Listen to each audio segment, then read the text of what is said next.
Hi everybody, this is Christine Bertram and I'm coming to you live from the Hive here in Fond du Lac, Wisconsin. We have another great class in store for you. It is the Let's Just Stamp Blueberry Bunches, and I'm excited to do this class with you. Now, this is the class that was supposed to be yesterday at 1 p.m. Central Standard Time, and it had to be delayed. And so we pushed it over to today, and today's the 19th, so we are just a little late. And that is because we got delayed in Houston, you guys. So if you've been following my Facebook page, you probably saw updates about that, and that we got kind of like hosed up in the whole Houston airport because of, I guess there was multiple things happened, and in the end we got stuck, and we had a larger group, and so it made it harder for them to keep us together. And at the end, now we were all kind of like, well, they could have just put 2 on one plane and 2 on another plane and 2 on another one and just helped get us home.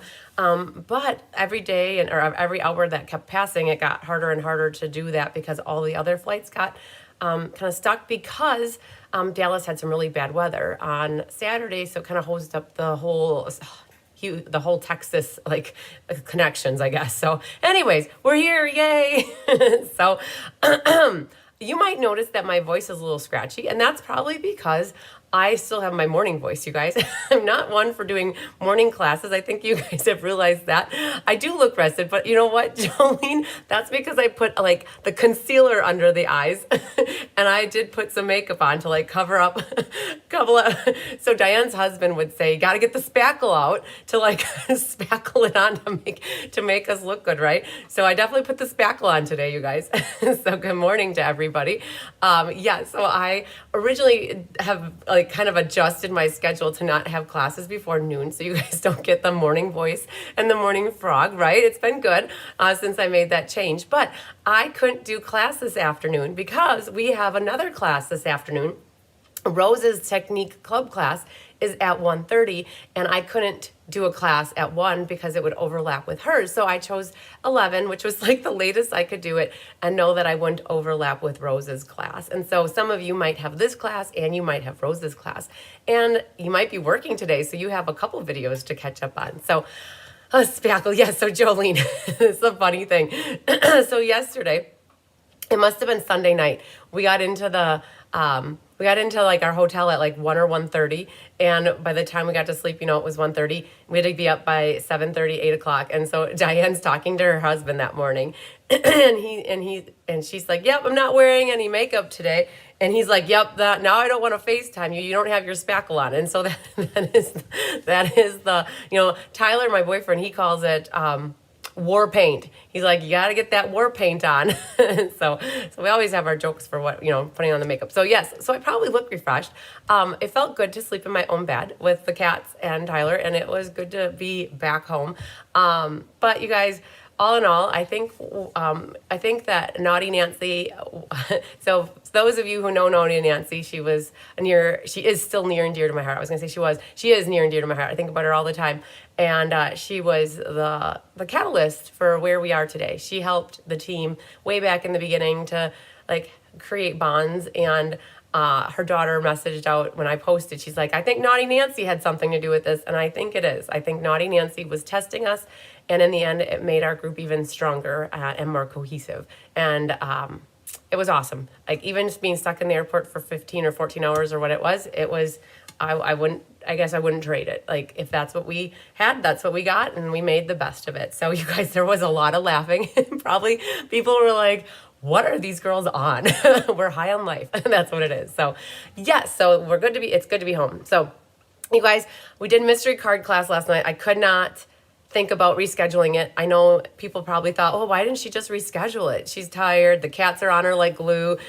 If I would reschedule it, it kind of just alters everything for the rest of the week because I have a schedule, you guys. I really do. And so like tonight or this afternoon, what I was going to work on was designing the cards for the in color class. And so just things get shuffled around. Everything has like a time, and so it's like, yep, let's just do mystery night last night. For those of you that did it, I appreciate you watching. And I think we had about 100 people watching throughout the whole night. And so that was awesome. The cats definitely shared their love. You guys, it shows you that pets miss you when you're gone. And you guys probably are like, well, why didn't you just leave them in the other room?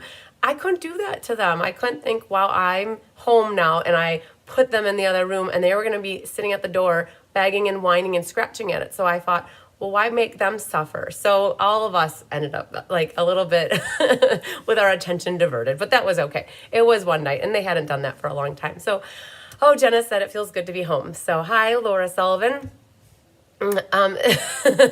Laura said, so Lori, it's my fault. I had Christine on the phone with an important question. Yes, you guys. So like the whole timing of things, I thought to myself in my head, okay, at 10:30 start this, at 10:45 start this, like make sure you have this done. And if I get a phone call and it's somebody on my team, I generally will always answer it unless I really, really, really can't. And so you guys, Laura did call me and we worked her through something. And so, yep, that makes me a couple minutes late and that's okay. So my team needs my help and I help them. So yeah, Judy, I didn't make it till, I think I made it till about 11 or 11:30 and then I fell asleep on the couch and then finally got up and went to bed and slept till about 9 o'clock. So I did wake up with the head as groggy as you could ever imagine. And I thought to myself, if I feel this way, I have to imagine that all my other gals feel the same way. So, Paula Rice from Indiana, you did not miss anything yet. So you're good to go. Hi, Nedra Dover. Hi, Sonia from Kansas. Yay, Mary Carls.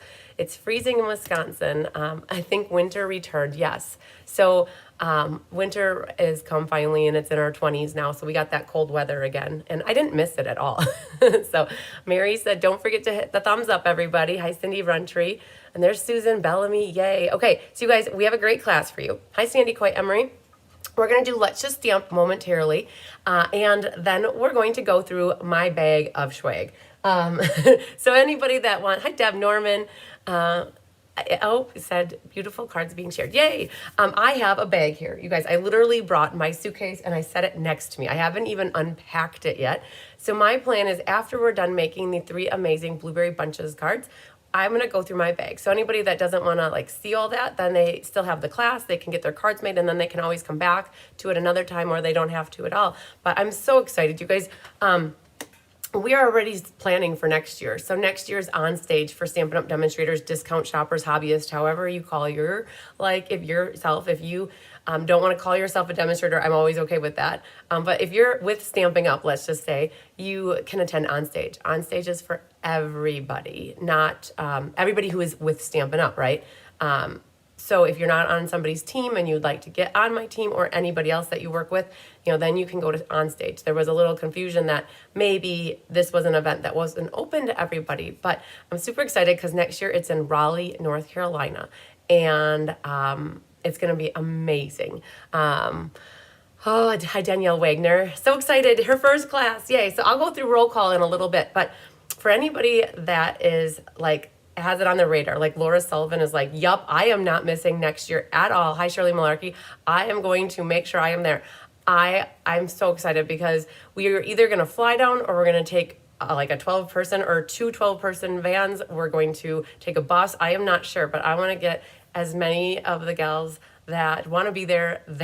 And our traveling shirts are going to be pink next year.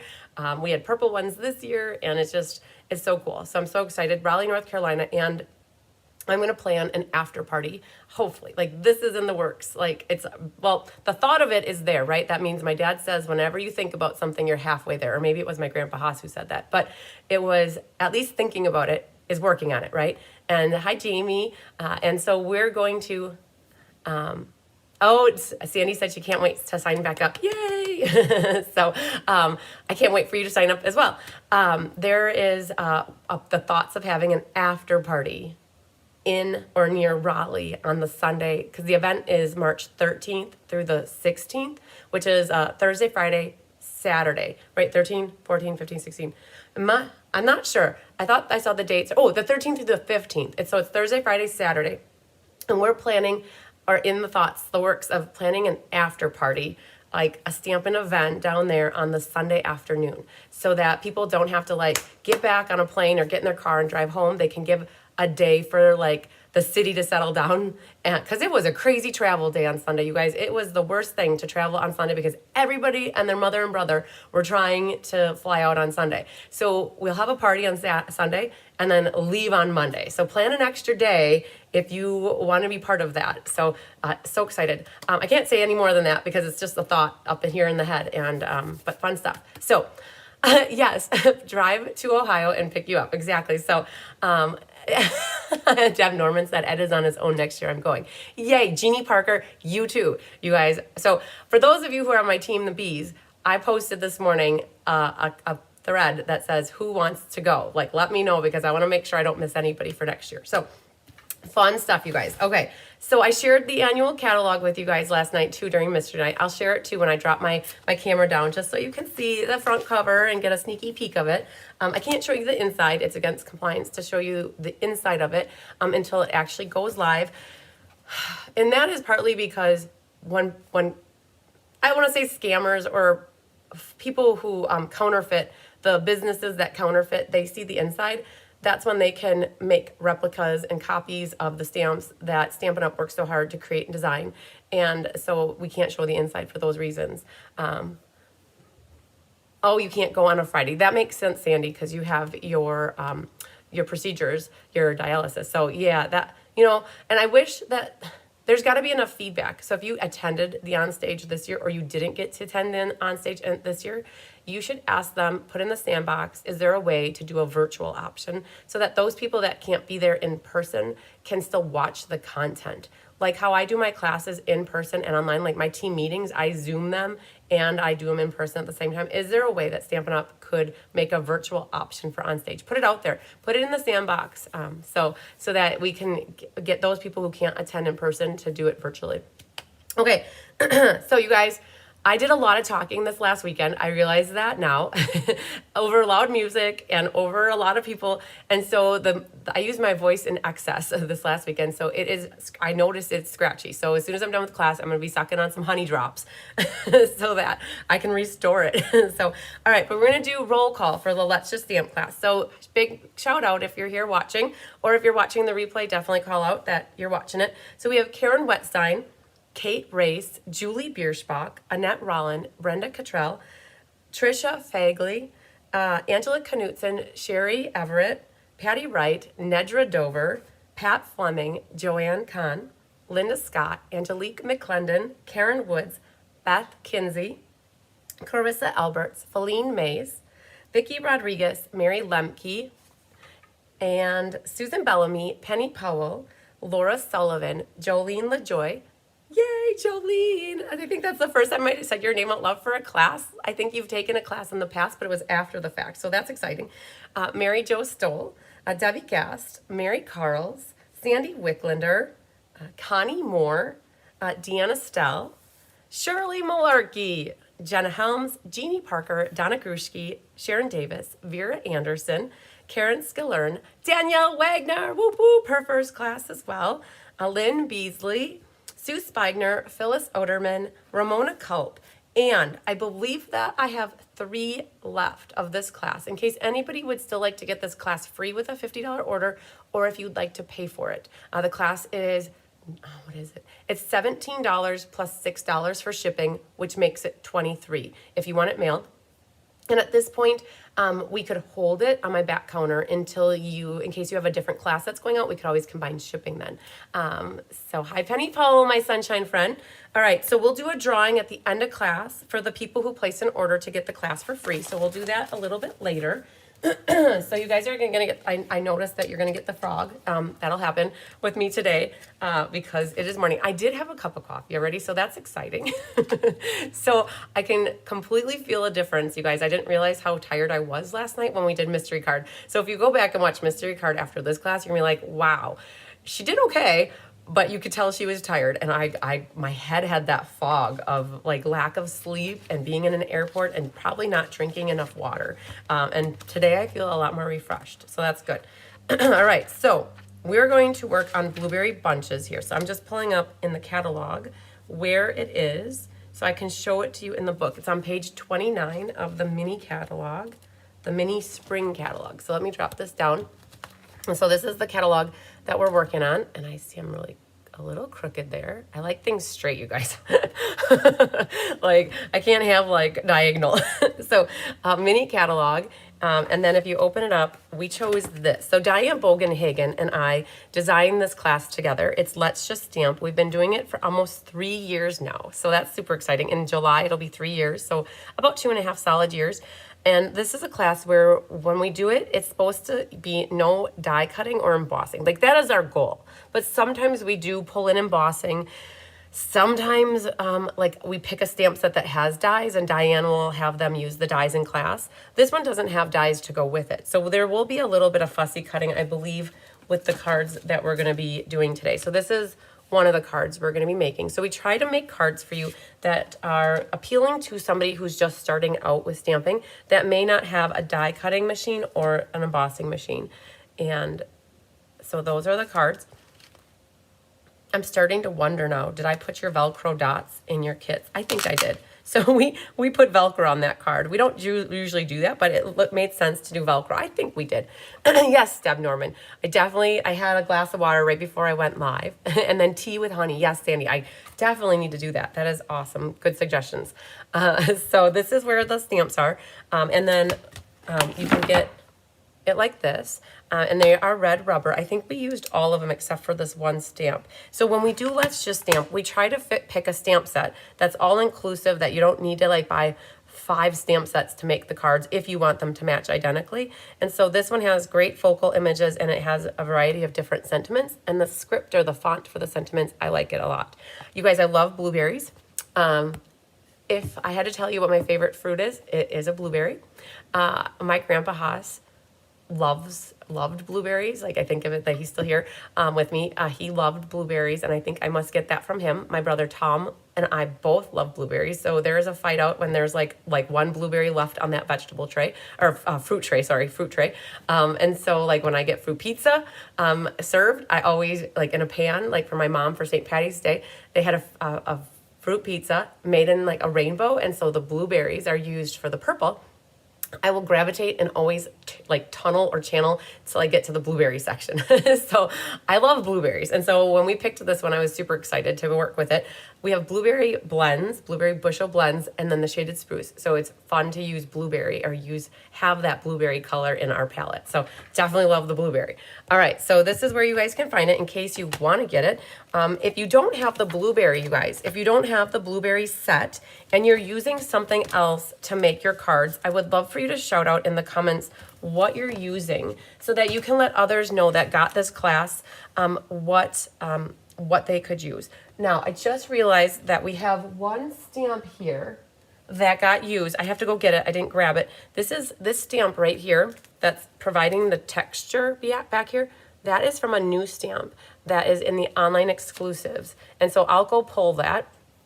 Eileen Hudak, I would like to purchase this class if it's still available. Absolutely, Eileen. So what you can do, I'm just going to jot your name down here really quick so I don't lose track of it. We will get you on the class list. And what you should do, Eileen, is also send me an email to my email address here, Christine@cardsbycrispy.com, and I will make sure we figure out if you want to place an order to get it for free or if you want to just pay for it.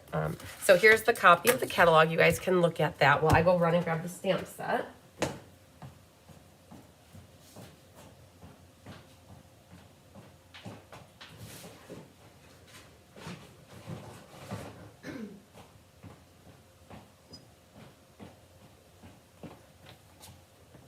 Okay, I got it. All right, so that's the cover.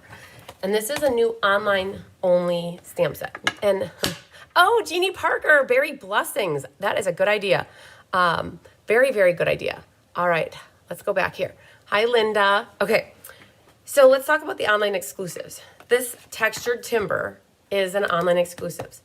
And so that can kind of be confusing for people because they think that the only way they can buy it is via an online order. And that is not the case. If you work with me or another demonstrator and they place orders for you personally, like I teach classes in person and somebody comes to class and they want to buy this, they can purchase it. Anybody can purchase this and you can purchase it privately with a demonstrator and have it like, if they're putting in like an order, they can have it shipped to their house and you can buy it, right? It doesn't mean that you have to buy it via an online order only. It just means that you can only see the stamp set in the online world, like in the online store, and it's not printed in a catalog. And so that's what it means that it's an online exclusive, meaning you can only see it in the online store. So those people that don't know that, that you only are looking in the catalog, you think, oh, that's the only product that's available from Stampin' Up. Stampin' Up is trying to get with the 21st century. And that's hard for us because we love to look at things in a catalog and we love to highlight them to show, oh, I bought this so that I don't accidentally buy it again and again and again, right? Who's done that? They've bought something like 2 times, potentially even 3 times because they didn't mark it in a book or they didn't remember they own it. And so they're gravitating towards offering things and then having more options for people by putting them in the online store. And that's making it a little bit hard for people that want to like check it off that they have it. So that's what that means with this. So we're going to use this. And my idea here is this one. Now, if you don't have that one specific, you can also use, I have been using Gone Fishing. Gone Fishing has some waves in it as well that you could use. Anything to provide a little bit, and you guys don't be afraid. You don't have to put your stamps on straight. I don't mind crookedness when it means putting a stamp on a block crooked like that. Like, that's okay. All right. So if you don't have the lines like this or the Gone Fishing ones, anything will work back here. And you know what? You may like having it white at the end too. So we'll show you what it looks like. We'll do if I remember, we'll do the blueberry first and put it against the white. And you might like the white plain like it is. Okay. So any questions before we get started, or if you have questions throughout, don't hesitate to ask in the comments. Deb Norman says, blueberry is a very deep blue. That is very true. Paula Rice picked blueberries every summer in July in Michigan. So I had, for many years, traveled to to Alma, Michigan to visit some near and dear friends of that were my grandparents. My grandparents passed away about 20 years ago already. On the one side, my grandma Bertram is still here with us, which is awesome. She's going on 95 or 96. But my grandma and grandpa Haas passed away in the early 2000s, and they wintered down in Florida. And their area, the snowbirds from Wisconsin and Michigan, Minnesota, they kind of like, they had a community and a bond, right? And so they made friends with the Northerners down there, and then when they came back home, they visited each other. And so my grandparents would take us over to Alma, Michigan as kids to go visit with Roy and Julie and their grandchildren. And then they would take us, they take us to visit their extended family. And so I remember we would go blueberry picking as well, and we went to Paradise, Michigan, to go to the Blueberry Festival. You guys, I'm all about the blueberry. So I even bought, I don't know if Tyler is as big into blueberries, but I did buy him some dark chocolate covered blueberries while we were down in Houston. That's the only thing I bought for him. And I don't know if I bought it for myself or if I bought it for him, but I think I bought it for both of us. Let's just say that. So, all right. So let's see here. So your kits, for those of you who I did the roll call, I love to do the roll call because I love to stay and show my appreciation to the people that signed up to get kits for this class. You guys, anybody can watch this video for free. I don't charge for my YouTube videos. I like to share with you as much as I can, and I'm open about sharing. Those people that got kits from me, they paid for or placed an order to get the class for free. And in your kit, you would have 3 cards, plus you're going to have this piece of a quarter sheet of white. And you're going to need that to stamp your blueberries. And I'm realizing now that I think, oh yeah, that's for 2 blueberries. That's for these 2 blueberries. And then there will be a piece of white for this card in that kit. And then the other thing that's super important, you guys, so Paula said they go to Paw Paw, Michigan. I think that's probably where it is. Or maybe it's Paradise. I don't know. Maybe it's called the Paradise Blueberry Festival, but it's in Paw Paw. It's like, so Wisconsin is like this, and people have told me that Michigan is like this, and it was up in that area over there. All right, so you guys, this slip is super important for you that have kits. This is your like guide to knowing where to find the video. It's got the name of the class, it's got your name, and it's got the date. Now the date is going to be wrong for the live because I had to push it out, but it's good because when you go to my website, for those of you who can't make the cards right when we're live, if you go, so like last night we had mystery class. And I didn't do it yet. So hang on. This is a bad example. So if we go to the March monthly class, if you have the date, what I always do is I go back into the event and I put as the first line, you can catch the replay for this class on YouTube by clicking here. And when you click that, it takes it right into the class. All right. So if you have that date, just know that you can always find a link to the video via the event on my website. And my events are found under the events link, right? So events. And you guys, if your class is from 2 years ago and you know that it was like December 21st of 2021, then you can click on it, right? And go into it like that. And that link is always going to be referenced there. So no matter how old your class is, you can always get to the video very easily that way. All right. So what we're going to do is we're going to pick a kit and we're going to start with it. I don't know what order these are, but I grabbed the bottom one for those because they all should be in the same order. And what you can do is let's look at what's in here. Be very careful pulling out your parts. Make sure there's nothing in the envelope because sometimes the little pieces stick in there yet. Penny Powell was born in Battle Creek and lived in Grand Rapids. Penny Powell, did I know that about you? I don't know if we talked about that when I visited you. I feel like that you lived in Florida your whole life, but maybe you did tell me that. But you're a Michigan born. Oh, you were my neighbor. But you probably moved down to Michigan a while ago because, this is for Penny Powell. I pictured you always being in Florida because when you got married and we talked about that you were like, I pictured you being in Florida. So you must have moved down to Florida when you were a little girl. Okay. So I'm thinking about that in my head, Penny. Like that was a surprise. Okay. Anyways, so that's me making small talk with Penny. Sorry about that, guys. Jeannie Parker had a hard time finding the Inspiration Hive. Okay. You guys, so we're going to make this momentarily. I want to share this with you. So Jeannie Parker's on my team, the Be Happy Stampers. And so she has access to the Inspiration Hive. And anybody who's not on my team can also get a subscription, but it would be paid for.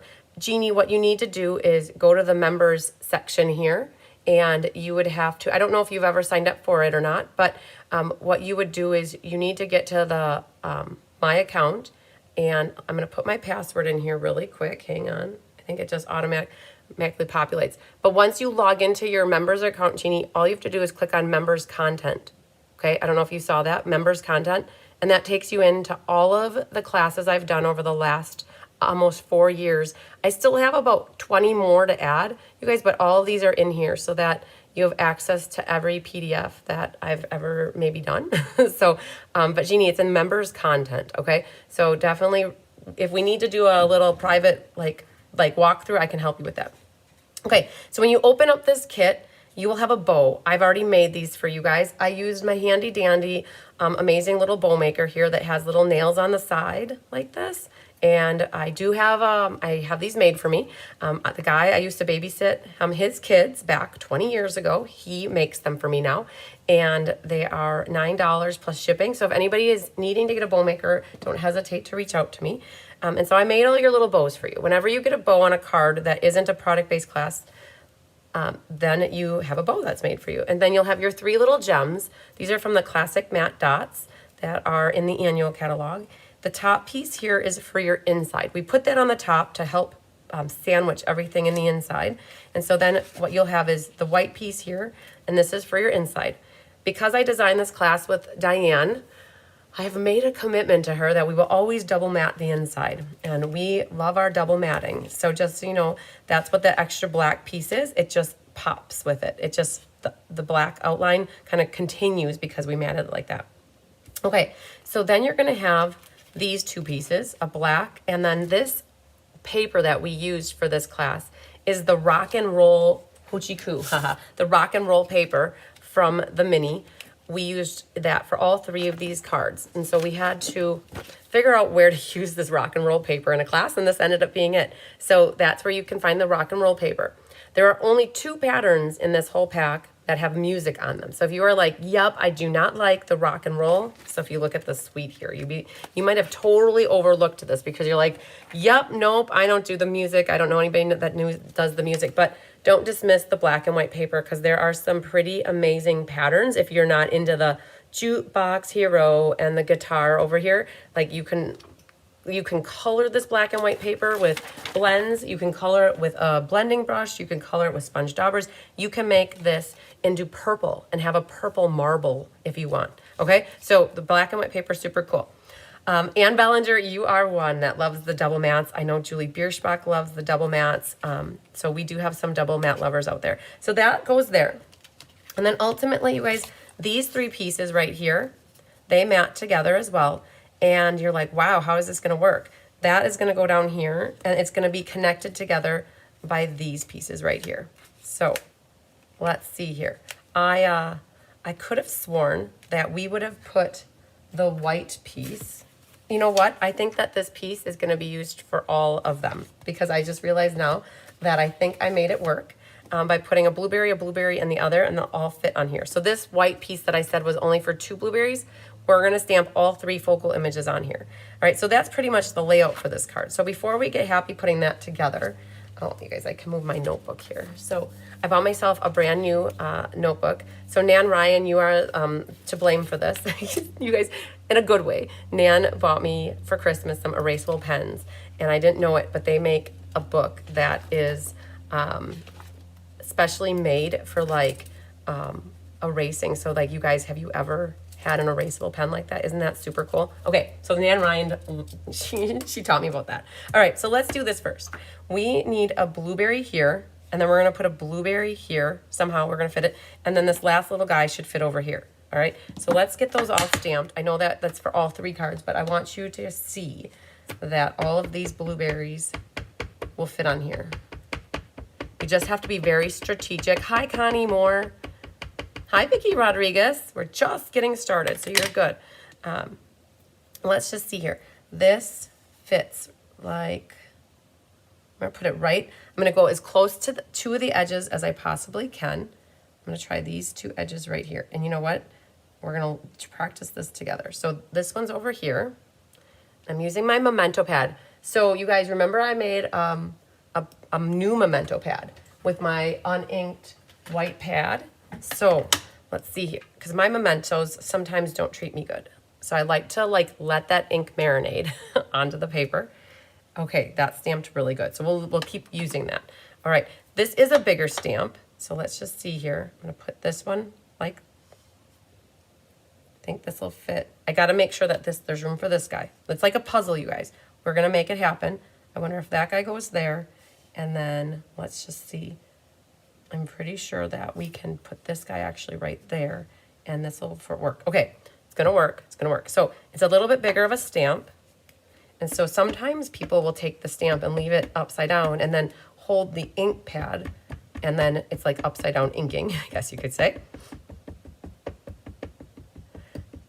Yes, Connie, but you're here now, and so is Vicki. Yeah, you guys can keep watching, and then you can always catch the replay for the rest of it. So I'm pretty sure, you guys, this will work like this. I was wondering, do I go this way? I think like this will be good. So we're gonna put this right here. You see that? It's gonna work. Okay, so this piece is big enough for all 3 of your focal images. All right, so let's make sure that marinates really good. Just like that, okay? So those are the 2 that we need. Now we need this guy. So these memento pads are fabric pads, where all the other Stampin' Up! Branded pads are foam pads. And so this guy should fit. Look at that, lickety split. We're gonna do it like this. One side is a little straighter up there, so that will go along the edge, and then that blueberry kind of dips in there. Look at this. So we were good. So that piece like that is perfect size for all 3 things. Now, if for any reason you mess up your stamping or you don't do them good, you can always flip over and start on the back side, right? No problem there. Or if you have extra white scrap and you need to use it, you know, that's okay too. Just grab out a new white piece. So, you know, I'll be honest with you too. Sometimes it's easier to do your coloring before you do your cutting out. And so what we could do with this, I've got light and dark shaded spruce, and these are blends. So these are alcohol markers that, and I like to put a little bit of the darker where the veins are. They work perfect with water-based ink pads. So the Memento is water-based, and these are alcohol-based. And what you can do, I like to, let me just zoom in a little bit so you guys can kind of see the coloring. And so then what I'll do is I'll go over the whole thing. You have the, like the thicker tip, and then you have a thinner tip. And I like to use the thicker tip as much as possible because it just colors more evenly, I think, where the thinner tip is a little bit more, not streaky, but you're covering a smaller area. And what I'll do then is I'll go right back over this and kind of help fade out any lines. Okay, so we're gonna do all these leaves. And the trick with these markers too is you gotta be careful because they don't have replacement tips for them. You have to buy a new set of markers and they come in pairs only. They don't come like they used to be individual, light and dark. Now they are just as a pair. And so you want to be very delicate and nice to your marker tips so that you don't wear them out. The harder you press, the more stress you're going to put on their tips. And this brush can eventually, if you keep working it really hard, it will eventually fray on the ends. I've also, in the past, when that has happened, it happens after a while, like, especially when I have these markers used in a class, sometimes people don't always know how to use them, and I've taken a scissors and tried to cut it back to a point. And so then what I can do is grab the thin end here, and that gives you a little more fine precision for coloring in the area, and this is where I will use that on the stem area. Okay, so I see a little bit of a line right over there. You guys can probably see it too. Now, if you like that, great. If you don't, what you can do is come back over here and kind of help that line so that... Now, there is something else called a color lifter. A color lifter looks like a white marker, but it's not white. Let me grab it.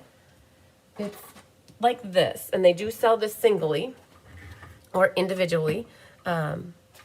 Do you like your new black pad? Yeah, Deb, I absolutely do. We used it in class the other day, and people also said, so what Deb is asking about, you guys, is I took an uninked white pad, and I put Memento ink refill all over it, and I, in essence, created a foam pad using Memento. And so what we'll do is I will show you using this. I unfortunately saw that the uninked white pads are out until they're out of inventory at the moment. Everybody must have got the same idea because we've been talking about this now for about a month. So they are out till the 25th, I think, or maybe they're back. Deb, maybe if you look. Hi, Lisa LaFramboise.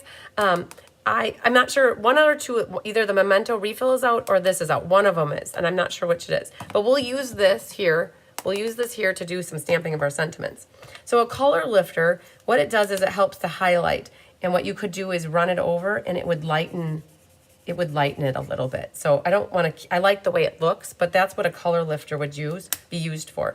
Now, blueberries. Okay, so how I'm going to do the blueberries is I'm going to follow the lines that are around the edge here and make them the color that is the darker blueberry, right? So it's kind of like Stampin' Up! Is telling us that there should be some definition where they're putting those lines. And so what I'm going to do is take the darker of the two markers and then run the fine tip in those areas, trying not to go out of the lines too much and catching. So using the fine tip, it allows you to get right up to the edges without going over. Kind of like, you know, The Price is Right. Like you want to guess closest to the amount without going over. All right, so I've got that.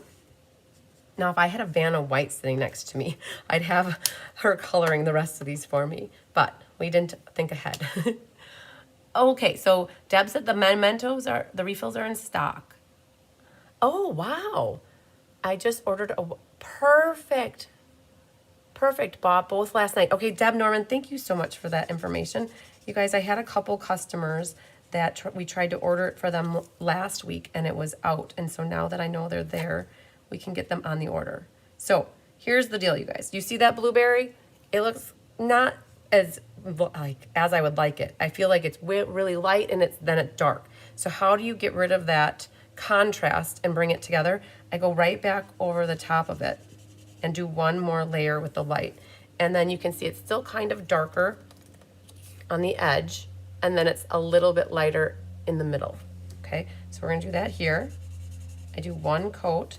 And I'm a right-handed, so I like my tip. So like I will hold my paper depending on how I'm holding the brush. So there's that. And again, I see it's a little light in the middle. You might like that. You could leave it, but I'm gonna go right over the top and try to blend that a little bit more. And let's do a little here. And you can let it dry in between as well. And you guys notice I missed a spot right there. I missed part of the stem. So that always happens. You think you're all done, and then you find out that you have one more area to do. And it's usually a leaf or a stem that's hidden right there. Okay. Hi, Mimi. Hola, amiga. All right, so there's our blueberry. So, all right. So it was definitely easier to color before cutting it out. And we're going to just set that for now. Now, when it comes to fussy cutting, so either you're going to love it or you're going to hate it. And unfortunately, there are no dies for this set. I like to cut with a little bit of a white border around the edge of the blueberries and the leaves. If I accidentally get a little too close to it, it's really okay. It would be really, it's okay, you guys. It's handmade from the heart is what we say. And always just do your best. And so I'm going to weave my way around there. And how far you go in there is completely up to you. But then you come back out. And I don't know if you like points or if you don't like points. Sometimes they say don't have points. Sometimes you can have rounded edges. I don't know. I just do what I like, right? And that's what I would always recommend anybody else to do. Do you like it? Then do it. If you don't like it, then do it different. And always making it your own and having your own flair on it. All right. So these were the blueberries, kind of hard. I just round those usually. And there, look at me. I got really close to the edge there. But when you get this whole card put together, you're not going to really see those little minor details. Okay. All right, so let's bring this back out then here. And finish this off. I thought about going in there to get that section, but the bow is going to be over in that area, and you really aren't going to notice that middle section like that. All right, so let's round this off here, and as soon as we've got this done, we can do a little more stamping, and then we'll assemble. All right, so let's put the scissors back. Hi, Feline Mays. Good morning to you. All right, so let's set these off to the side. This is the one that is the hello there you called. Is it me you're looking for? All right, so let's do this. All right. And we need this guy. So let's use the white ink pad, and we'll zoom back out so you guys can see the whole thing. You had a hair, got your hair did. Yay. I hope you love it. All right, so let's do the hello there. And so I'm looking at if this there is straight with the edge of the stamp, because then I can use the edge of the stamp as a guide kind of too. Oh man. You know, I'm okay with that. The only thing is I would have maybe moved it up a hair. So you do get a second chance if you want to. You can move it up a hair or try again. But look at how nice that stamps, you guys, with using the foam pad. Definitely the words are so much better with the foam pad. And then we put that big blueberry there, and you can kind of see it off the edge here. If you don't like that and you'd rather not see it, then I'd say use something smaller. But if you're okay and you like it, then what you can do is stamp that big blueberry. And here's me using my glass mat to the finest. So this is what people like using a glass mat. Normally I would put a piece of paper under there, but what you can do is stamp directly on your glass mat. And then you would want to pull out the chamois. Okay, so there's that. And now you've got a dirty glass mat, right? And all you need to do is grab your chamois. Oh my gosh, it's definitely not wet. So let's see if my other chamois, oh, that one's got a little bit of wetness. So you can just use that to clean it up, where normally I would have used a piece of paper and then thrown it in the garbage. So you just want that to be dry. And then this one right here uses smoky slate or some gray. You could use gray granite as well. You could even use black ink and just stamp off a couple times. But let's just see here. I think that we are going to want to grab a piece of paper this time, because I think that smoky slate is too dark as it is. And then what we're going to do is go like that. So any background texture stamp is good. And then what we're going to do is do a round 2 right there. Don't worry if they overlap, because you've got the blueberry that's going through the middle. So all we did is created a little bit of background texture here. All right. Yeah, Deb, it's good. I really am very pleased. I need to make a second one. So this one stays down here, and then I need to make a second one to put upstairs in my craft room. Good morning, Kenzie. Nice that you could join. Thanks for having some time with us this morning. Okay, so there, we can clean that again. All right, so now let's get assembly happy. So what you guys can do, it's always good to just double check things before you start getting glue happy. So what do I mean by that? If you start putting glue on the back and something isn't how you want it, you could still cut it very easily like this. If you're like, I'd rather see a little bit more black around the border of this, all you have to do is grab your little paper trimmer and trim off one of them a little bit more. So what we could do is just take this and then trim off a hair on one side, and we could do a little hair. Get it? Haha, hair. Just a little hair. And then by trimming that before we got glue on it, you could see a little bit more black, which is cool. Now, if you were happy with it, then you're good. Let it be.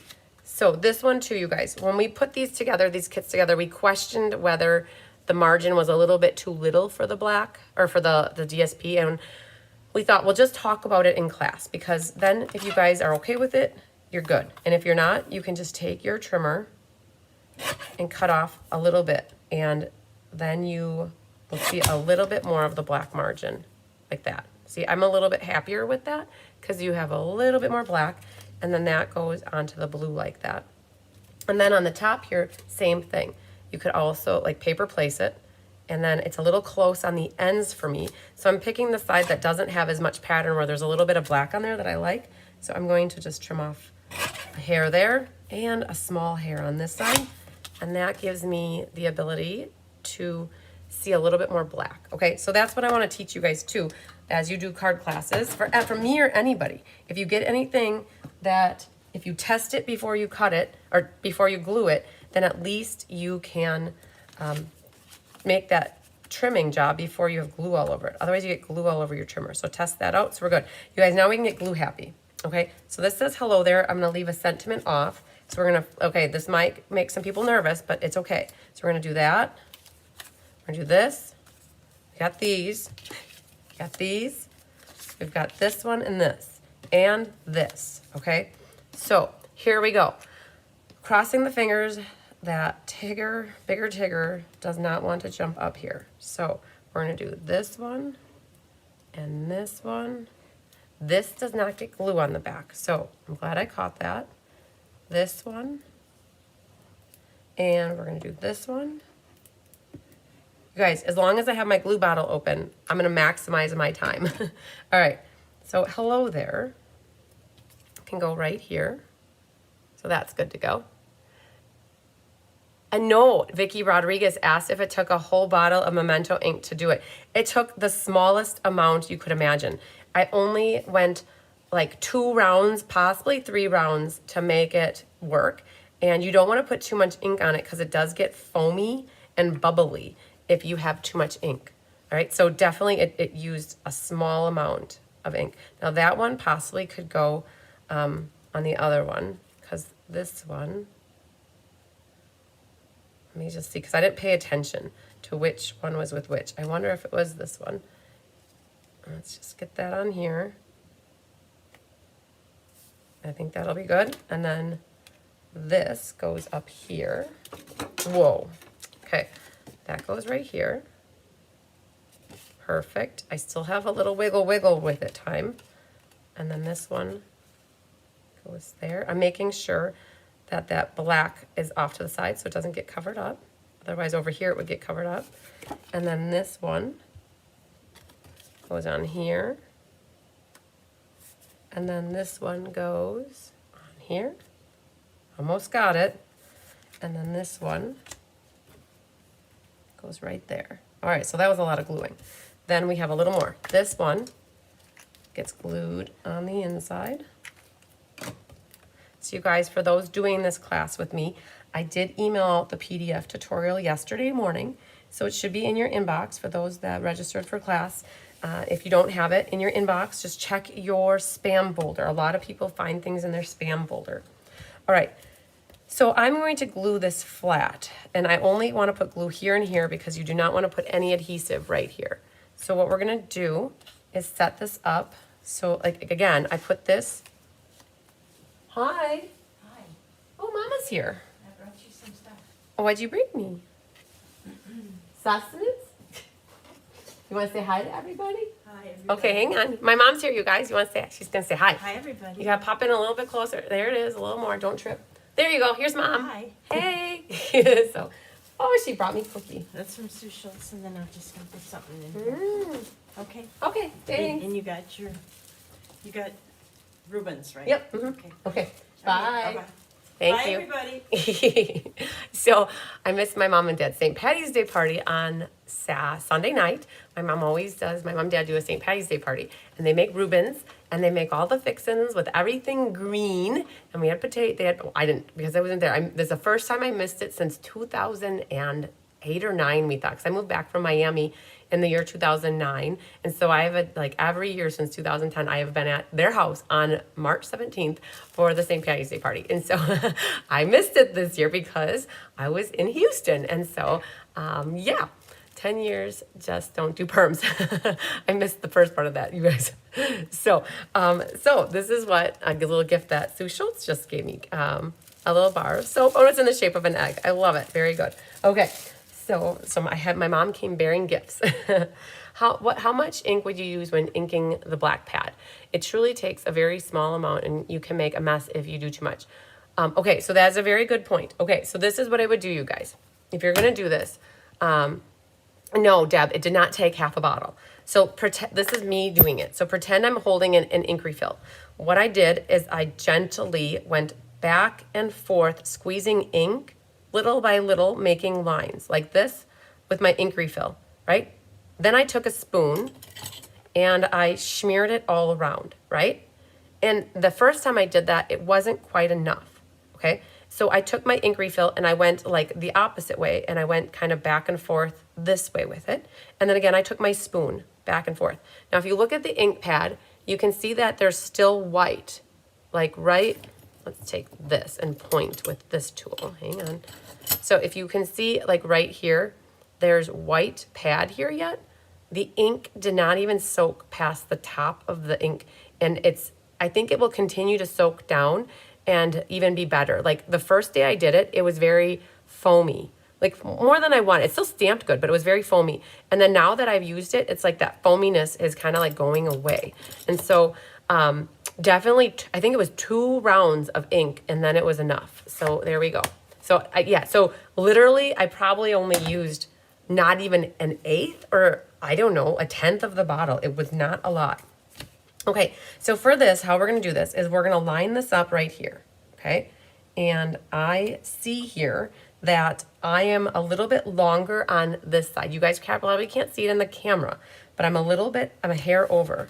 I am a hair over. Let's see, right there, you can kind of see that it bumps up. So I'm gonna take care of that in a moment. I'm not gonna worry about it now. But for now, I'm gonna make sure my left and my bottom are aligned very nicely. And that part that's hanging over on the right, let it be.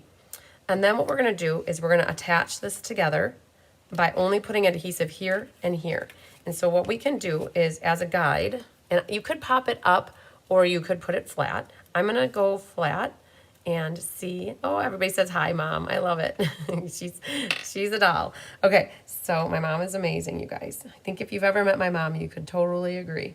All right, so we're gonna do a little bit of glue here and a little bit of glue here, right? You don't wanna exceed the left or the right side, and you don't wanna be higher than it.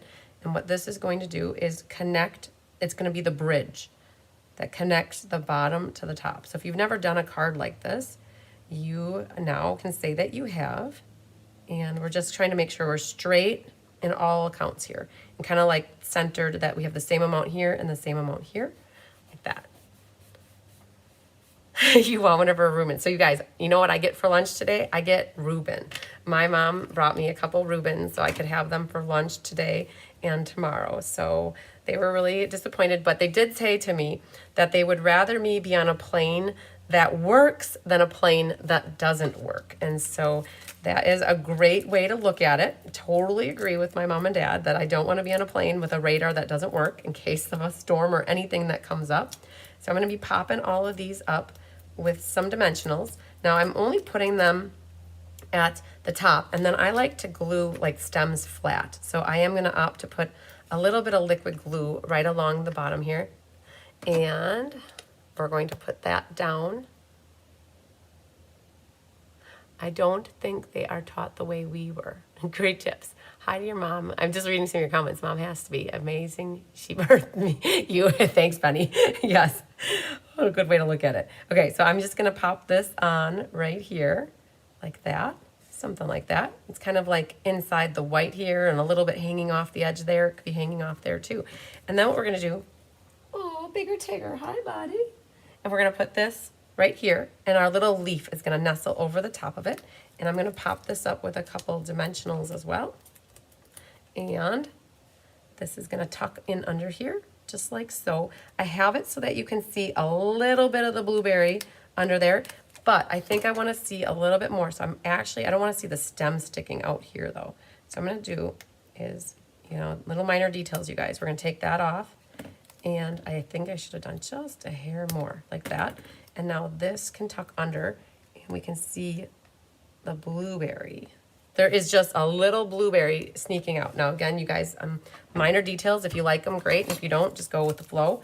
And then we're gonna grab a little glue dot and our bow is gonna go right here. So what I'm gonna do is stick that to the paper, and then usually there's a back and a front to the bow. So look for what looks better, and then you're gonna stick your glue dot in there. Now, your tails may be doing like that, right? And if you don't like the way that they're going, all you need to do is grab a glue dot and figure out where you want your ribbon to end up, and then just stick your glue dot right in it like that.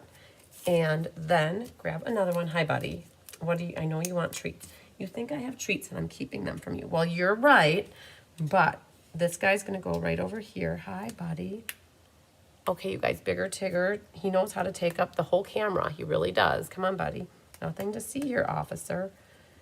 People can't see what I'm doing, buddy. Okay, so I just stuck that right there to help that one. So by using a couple glue dots, all you need to do is put them right where you think you want them to go. Glue dots work great with ribbons, you guys. So, yeah, you want to help? Okay, come on. Move it. Move it, buddy. All right, so this is what we end up with. So we're close to being done. So grab your ribbon scissors, and now what you can do is trim your tails where you want them. I always wait to trim the tails until I've got the ribbon on the card so I know how to trim them. You can fluff up your bunny ears. Yes, I know when you put them in the envelope, they're gonna get squished flat, but you know what? Nothing looks better than fluffing them up when you're done and just like seeing some height and dimension. And then you've got your three little gemsies here from the Classic Matte Dots. So you'll have a big and a small, and I liked to put the big and the small up here. And then there's room right over here for another one if you want. Always good to do threes. And then press them really good so that the adhesive sticks to the paper. And what could you Stella?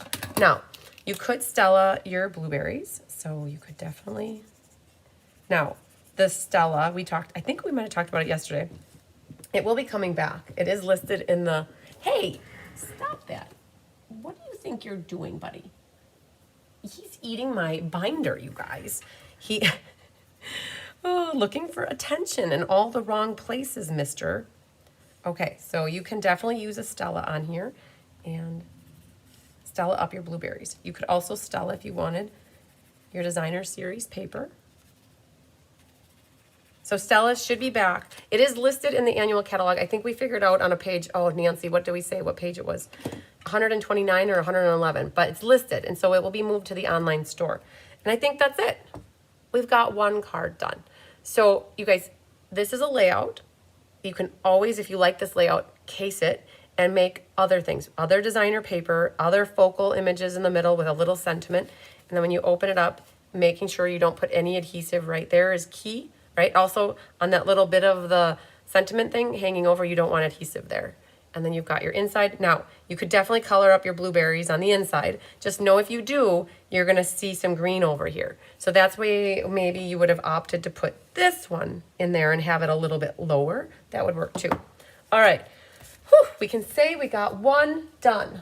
Awesome sauce. Okay, so we're gonna set this guy, I'll leave it here just for a minute while you guys kind of wrap up. Let's grab the second to the last card. Let's see what this one is. Okay, this is our fun fold. Okay, check the bottom, make sure there's nothing in there. And what we can do, hi buddy, you're coming back, I see you. Okay, you guys, Tigger wants to come back, let you know he's still here. Keep her moving. You think you're gonna get some treatsies from me, huh? Okay, so the next card that we're gonna do looks like this.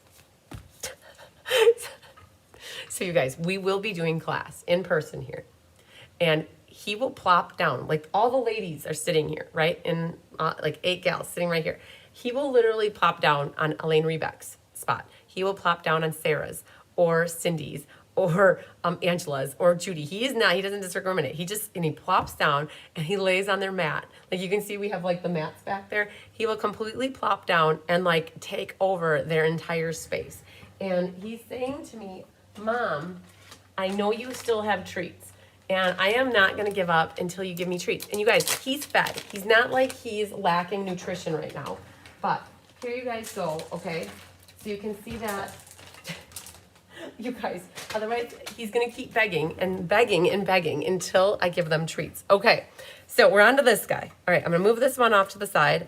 And here we go. Okay, perfect. I put little Velcro dots in here. You guys, these are from Amazon. If you just Google the Amazon or look in the Amazon and find little like 1/4-inch Velcro strips, you can Velcro like things together on your cards. You get a plethora of them. I would say 1,000 of each of the top and the bottom, and you'll have a never-ending supply. You have them in your kit because that's provided for you. In the PDF tutorial, I did put, actually Jolene put a link in there. So big shout out, you guys. Jolene and Karen helped with writing of the PDF tutorial. Big shout out to Karen Wetstein. She helped cut all the designer series paper for this class. So this top piece is your bottom piece. Again, we put it on the top to close out all your pieces. Oh man, okay. You guys, oh man, this is amazing. Do you see what this is right here? This is the piece that I thought that was needed for right here. But you could see that we actually fit all of them on this piece. So for you guys in class, if you didn't stamp this good or it was too tight for you, you could just do your 2 big blueberries on here and then use this for the small one. But this is extra now at this point. I was in my head thinking I had that. All right, let's look at this. So we have these 2 pieces are for there. This little strip is your arm, and it is scored for you guys. Like right there is a score. So what you're gonna do is fold that. Yes, Penny Powell. Tigger wants part of the Reuben. So you guys, I don't know here. Like, no, all 3 of them are lingering right next to me again. So this is our little strip here for the thank you. And then we have here our designer paper that fits onto the black mat. That's for this little section here. Set that right there for now. We have the marbly-ish black paper that is going to go here on the front cover like that. You have a little bit of Starry Night weaved ribbon or woven ribbon, whatever that is. And then there's the herringbone. Now, the herringbone will need to get cut in half to make this happen. So what you'll need to do, and I'm going to do it right now, don't be afraid to cut ribbon. So we're going to take this ribbon and cut it right up. You think that watch your whiskers, buddy. There's a sharp object in my hand, and I could cut those whiskers off accidentally, and we don't want that. You need them. All right, so here's what we have for the ribbon. Cut it in half, and that gives you 2 strips, 2 scoops of Raisin Bran. All right. Oh, you know, people are going to start to get sick of you. What are you going to do? What are you going to do? Go up here. Go up in the window, buddy. Come on. All right. Then we have this white. And then, oh man, you guys. Come on, buddy. Come on. You got to go over there. All right. Then this is your inside, okay? All right. So this is going to go here. This shuts like this. We got to make sure we get our arm down, and then we'll get glue happy. But for now, I think we'll have another little lesson in coloring. So let's go back to here. So you guys should feel really confident after you're done coloring all your blueberries. All right, so same thing with our detail along the edges. That's where I'm going to do the dark blueberry. I'm watching the video right now, you guys, and all I see is Tigger's tail. You know, guys, when we kit cards, this cat he'll sit in the window and then his tail will swoosh. And all of a sudden he'll catch something and we'll like, oh man. So that's our Tigger. He likes to be involved in everything, you guys. My cats are not shy. The cats are definitely user-friendly. and they love all the pets that they can get. They are not what I would call the scaredy cat type. They are definitely very social creatures, which is not normal for cats. Cats usually can be very antisocial, but our cats have become everybody's cat when they come here. They are like greeting people at the door, and they are sitting on their space while they're working, and they are here. Now, if somebody's allergic to cats and they come to class, we don't let them in here. We definitely will leave them in the house. They have free reign of the house then, and that drives them a little bit crazy, but I would rather not have those people who are allergic to cats have to deal with that. So, and usually they're pretty good, and they stay inside and we're all good. So, but otherwise, they are out here and they have free reign all the time. So, you guys saw what I did with this. I'm doing that darker area in the middle again. As long as I've got this, you know what? We got to do it at some point. So let's go ahead and use that dark green over here. I'm just doing the vein area.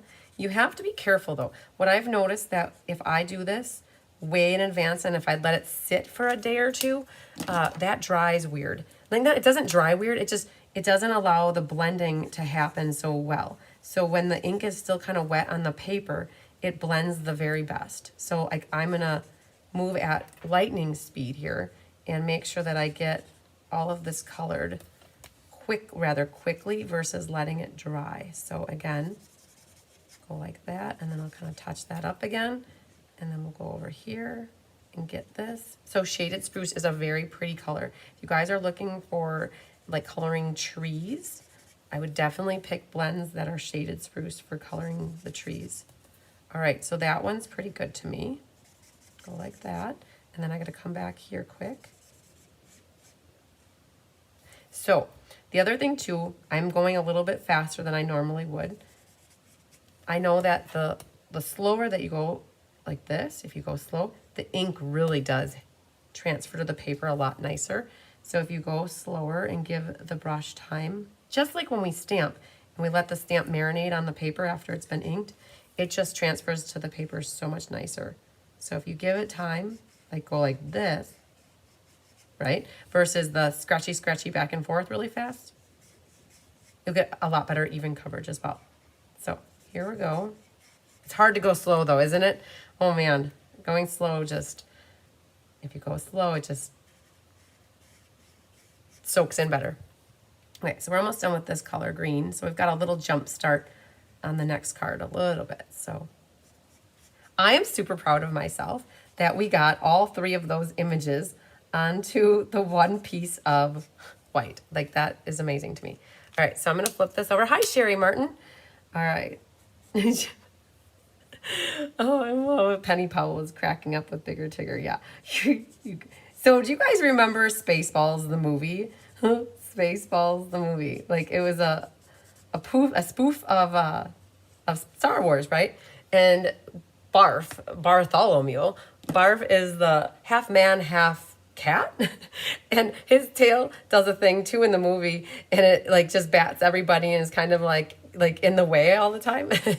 And so that's what Bigger Tigger's tail just reminded me of. All right, so you guys, we got to burnish our edges. So as we burnish them, we want to make sure that they're not overlapping, and then that they get as close together as possible so that our seam is seamless. All right, like that. All right, so burnish that, good. All right, we're going to do our little bit of paper testing too, and make sure that our DSP doesn't that look weird with the blueberry not blue yet? Okay, so we're going to just test this stuff really quick. Again, this is another one where when I cut the black might have been just a hair smaller, and you need to just take the trimmer and trim off those small hairs here, and then test it, and do that before you glue. So I'm a little happier with that. And then with this one, I'm just going to do a hair more on, just do two sides. You don't need to do all four sides, but I think that should be good. Let's test that really quick. So these are my hairs, you guys, right there. And all right, perfect. Good job. That's good. I'm happy with that. All right, so let's see what we can do. Oh, we didn't stamp an inside. Let's just see what's here. Okay, that guy got put there. Okay, So we're gonna set that here. We're gonna do this yet really quick. And here, we're going to use the new white pad, which is actually back, the black pad here. All right. He is doing his best Vanna White imitation. Yes, very true. All right, so then this, I'm gonna stamp this for you guys using that black pad. Now, I don't mind my edges of the stamp going off the edge. I'd rather have them look like they're tied into the paper versus like floating in the middle. So we're gonna do this really like that. And you can see how that's stamped too. Pretty good, pretty good. All right, now I've got a little black going on here though on my mat. So I wanna make sure I get that cleaned up so that I don't accidentally get that all over, and it was a little bit damp, so we're just gonna go like that. All right, so let's get our glue happiness on. So we can glue this, this, and these. Let's do these. So you guys, did you notice that these are the opposites? Okay, so you wanna make sure you glue them the right way, or you could do the card the opposite way too. You could always do that, and if you like the stripes better. All right, so we want that glued and this glued. And that. So let's do these three things. Cats do what they want. They sure do, Fleen. You guys. Okay, I'm gonna glue these. I have to share this with you. And we're gonna attempt to take the iPad off of the stand here, and we're gonna show you these cats. And like they just wanna be right by me. All right, so let's get this on here. We're gonna get these glued so we don't accidentally mess up our glue issue here. So we're gonna do that. So that glue, you guys, I absolutely love that it lets you wiggle, wiggle, wiggle so that you can move it where you want it versus like tear and tape or tape runner. All right, so we're gonna put that centered. Good, okay, now let me share this with you guys. I'm gonna unplug this. We're gonna take this off the stand. Okay, and I'm gonna go like this and flip this around. Okay. That's where the two are camped out right there, okay? And Bigger Tigger is right there waiting. So you guys, they're like they're sleeping in my suitcase. Oh, the twins are. Okay, so there. All right, now you've got your little kitchen fix. All right, let's get that back up. Make sure we plug that back in. All right, so now we can get even more glue happy. Now, we have to be careful. We can't be glue happy yet with this. But we could do these two, and we could do this one. So you could glue these black pieces. This one's gonna go on our inside. And then these will go on to our cards. This one goes on here. So this is centered on the blue. All right, so I would say that these are a little bit more contemporary with the black, white, and the blue. Now this one can go over here. Now I'm seeing like a line here, right? A white line. Now if you don't like that being like a focal point, you could bring it down to the bottom so that it's coming up from the bottom versus at the top.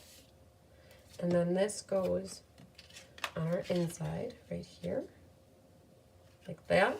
Okay, now before we got going with this, we need to create our little arm here. And what happens is it needs to get glued on. It's kind of centered top to bottom. And what we need to do is glue the little tab on the back side here, like this, before we glue this down. So if you glue this down right away, you're gonna be like kind of at a loss for your arm. And you might not end up you'd have to figure out something else. But all we're gonna do is take a little bit of glue and put it right there. And then this is going to catch the edge like this and center it. All right. Oh, I did make a little mistake. Hang on. Guys, I got glue happy and we can't get glue happy with this. So I pulled this back right away, okay?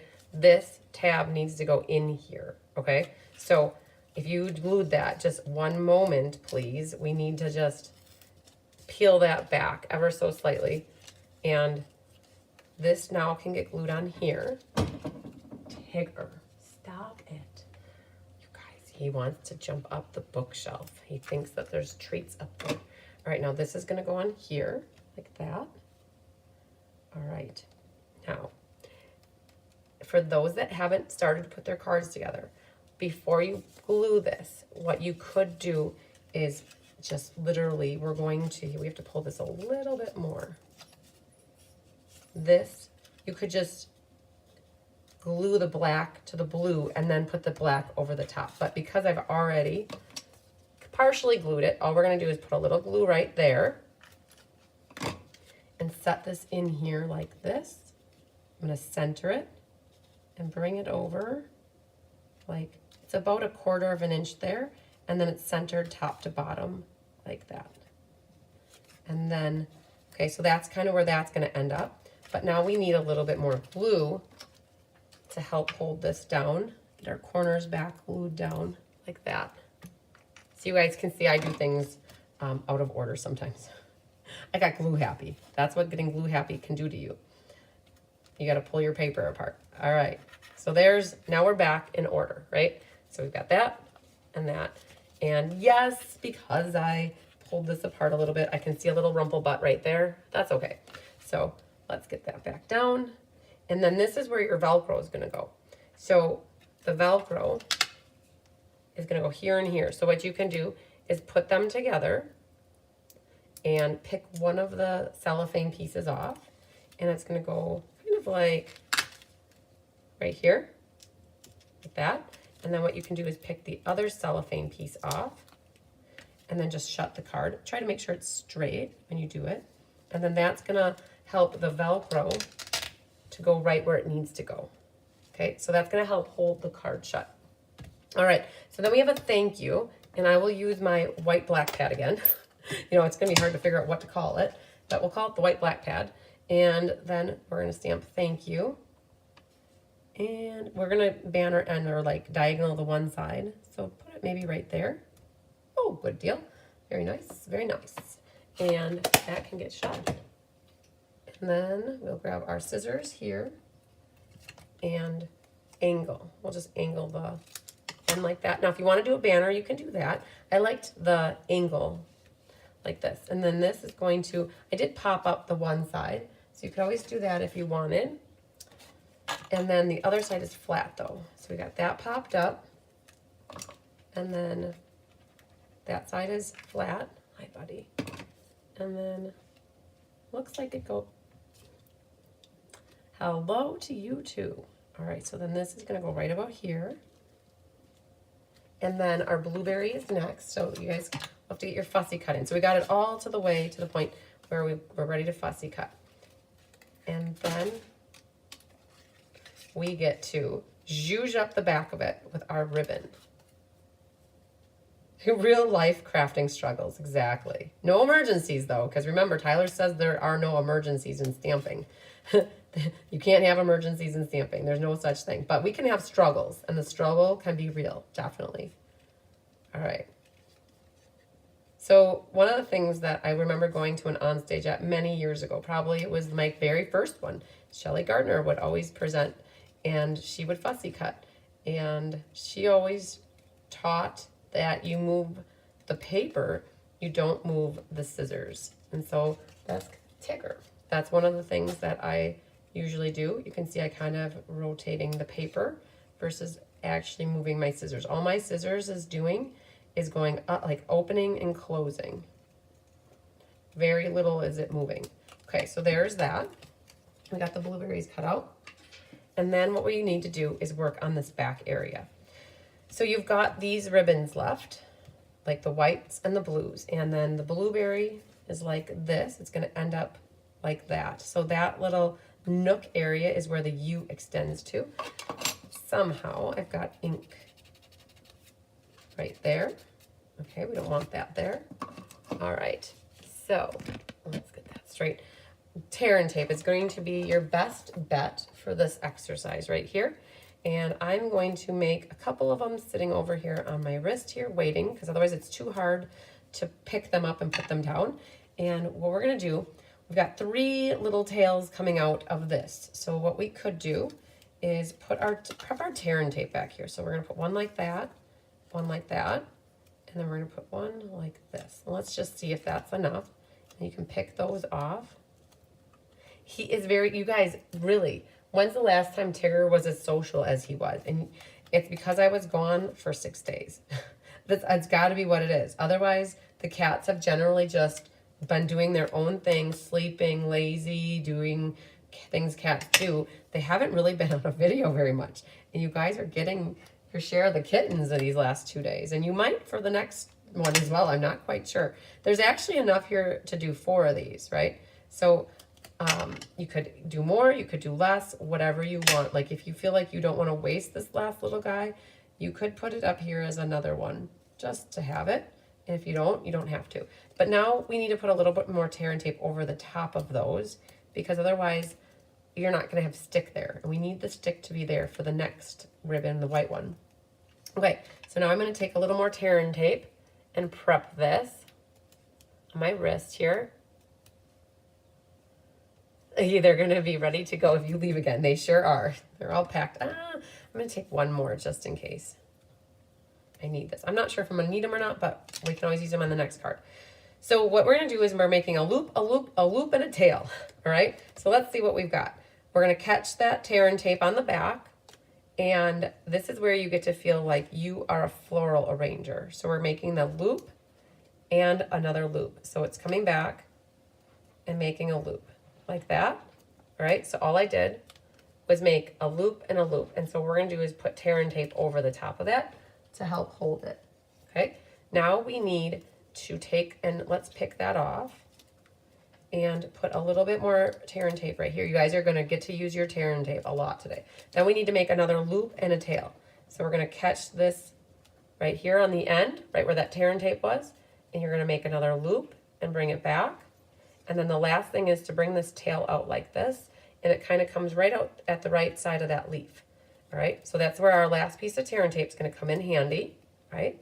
And then we'll wait to cut that until it's on the card. Now this is all going to go right about here. You have to be careful. You can't make too big of loops, otherwise it's going to extend over the card. All right, so now what we're going to do is, I know right here is where I need this to go, and I don't want to put any more adhesive on the parts that are hanging over this. And you can glue it flat, or you could pop it up. I am going to pick that off, and what we're going to do is I'm going to hover over the top, and I'm going to be like, okay, dimensional, dimensional, dimensional, and dimensional. We're going to put like 4 dimensionals on the edge over here, and then we're going to figure out where this is going to rest, right? Its final resting spot is going to be right here. Okay, so like right in between that little nook area. If you think that's a little high, you can figure out if you can just bring it down a hair or angle it slightly different. Your goal is not to have anything hanging over the side, and when it's where you want it, then push it down real good, and you can then trim your last little tail. If you get, okay, honey, if you get these little, this is going to happen with the ribbon. If they come out like that, they look cool. I think they look cool. All you have to do is trim them if they get to be a little too long, but I think that adds a little bit of character. The other thing that we did is grab your pick tool, and you can also fray these. Super cool. It looks like that, like netting. And what you can do is spread them apart. Same with these. It makes them look softer by doing that. So just gonna pick them apart. That actually looks like 1 because you can merge it together, which is what I was going for, like 1, 2, 3, right? Odds are what we want with floral arrangements. Something like that. That's when we can divide that a little bit more too. Okay? So now that one got to be a little bit long for me, which is okay. All we have to do is grab our scissors and we can give it a haircut like that. Cool. Perfect. This one too, you could give it just a little haircut because it was extending past the white and I didn't really want that. And there we got a little white hanging. Okay. Now, these little things will go everywhere. So make sure you clean them up, get them out of the way right away so that they go in the garbage. Otherwise they will stick to the cat's underbelly and they will end up everywhere. All right, the gems. There were 3 white gems. So this classic matte dots came with white, black, gray, and vanilla. Now, we didn't use the vanilla ones because none of these cards had vanilla in them, but the other 3 cards, the colors were awesome. Now, that one's not going to work over here because my ribbon came down a little bit. So what we're going to do is just move it over slightly, maybe like right even over here or there, wherever it wants it to go, but maybe like right there. Figure out where you want it. I'm thinking maybe right there. Okay, push them down. All right, you guys, there we go. We got another one done. And we could pull out our Stella Ella and Stella up the blueberries. Let's push those good. And then, so Kelly opened up a new Stella for me, which is good.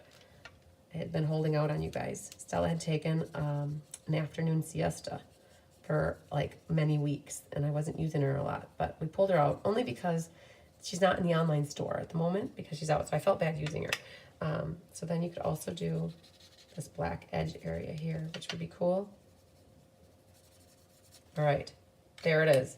We've got number 2 done.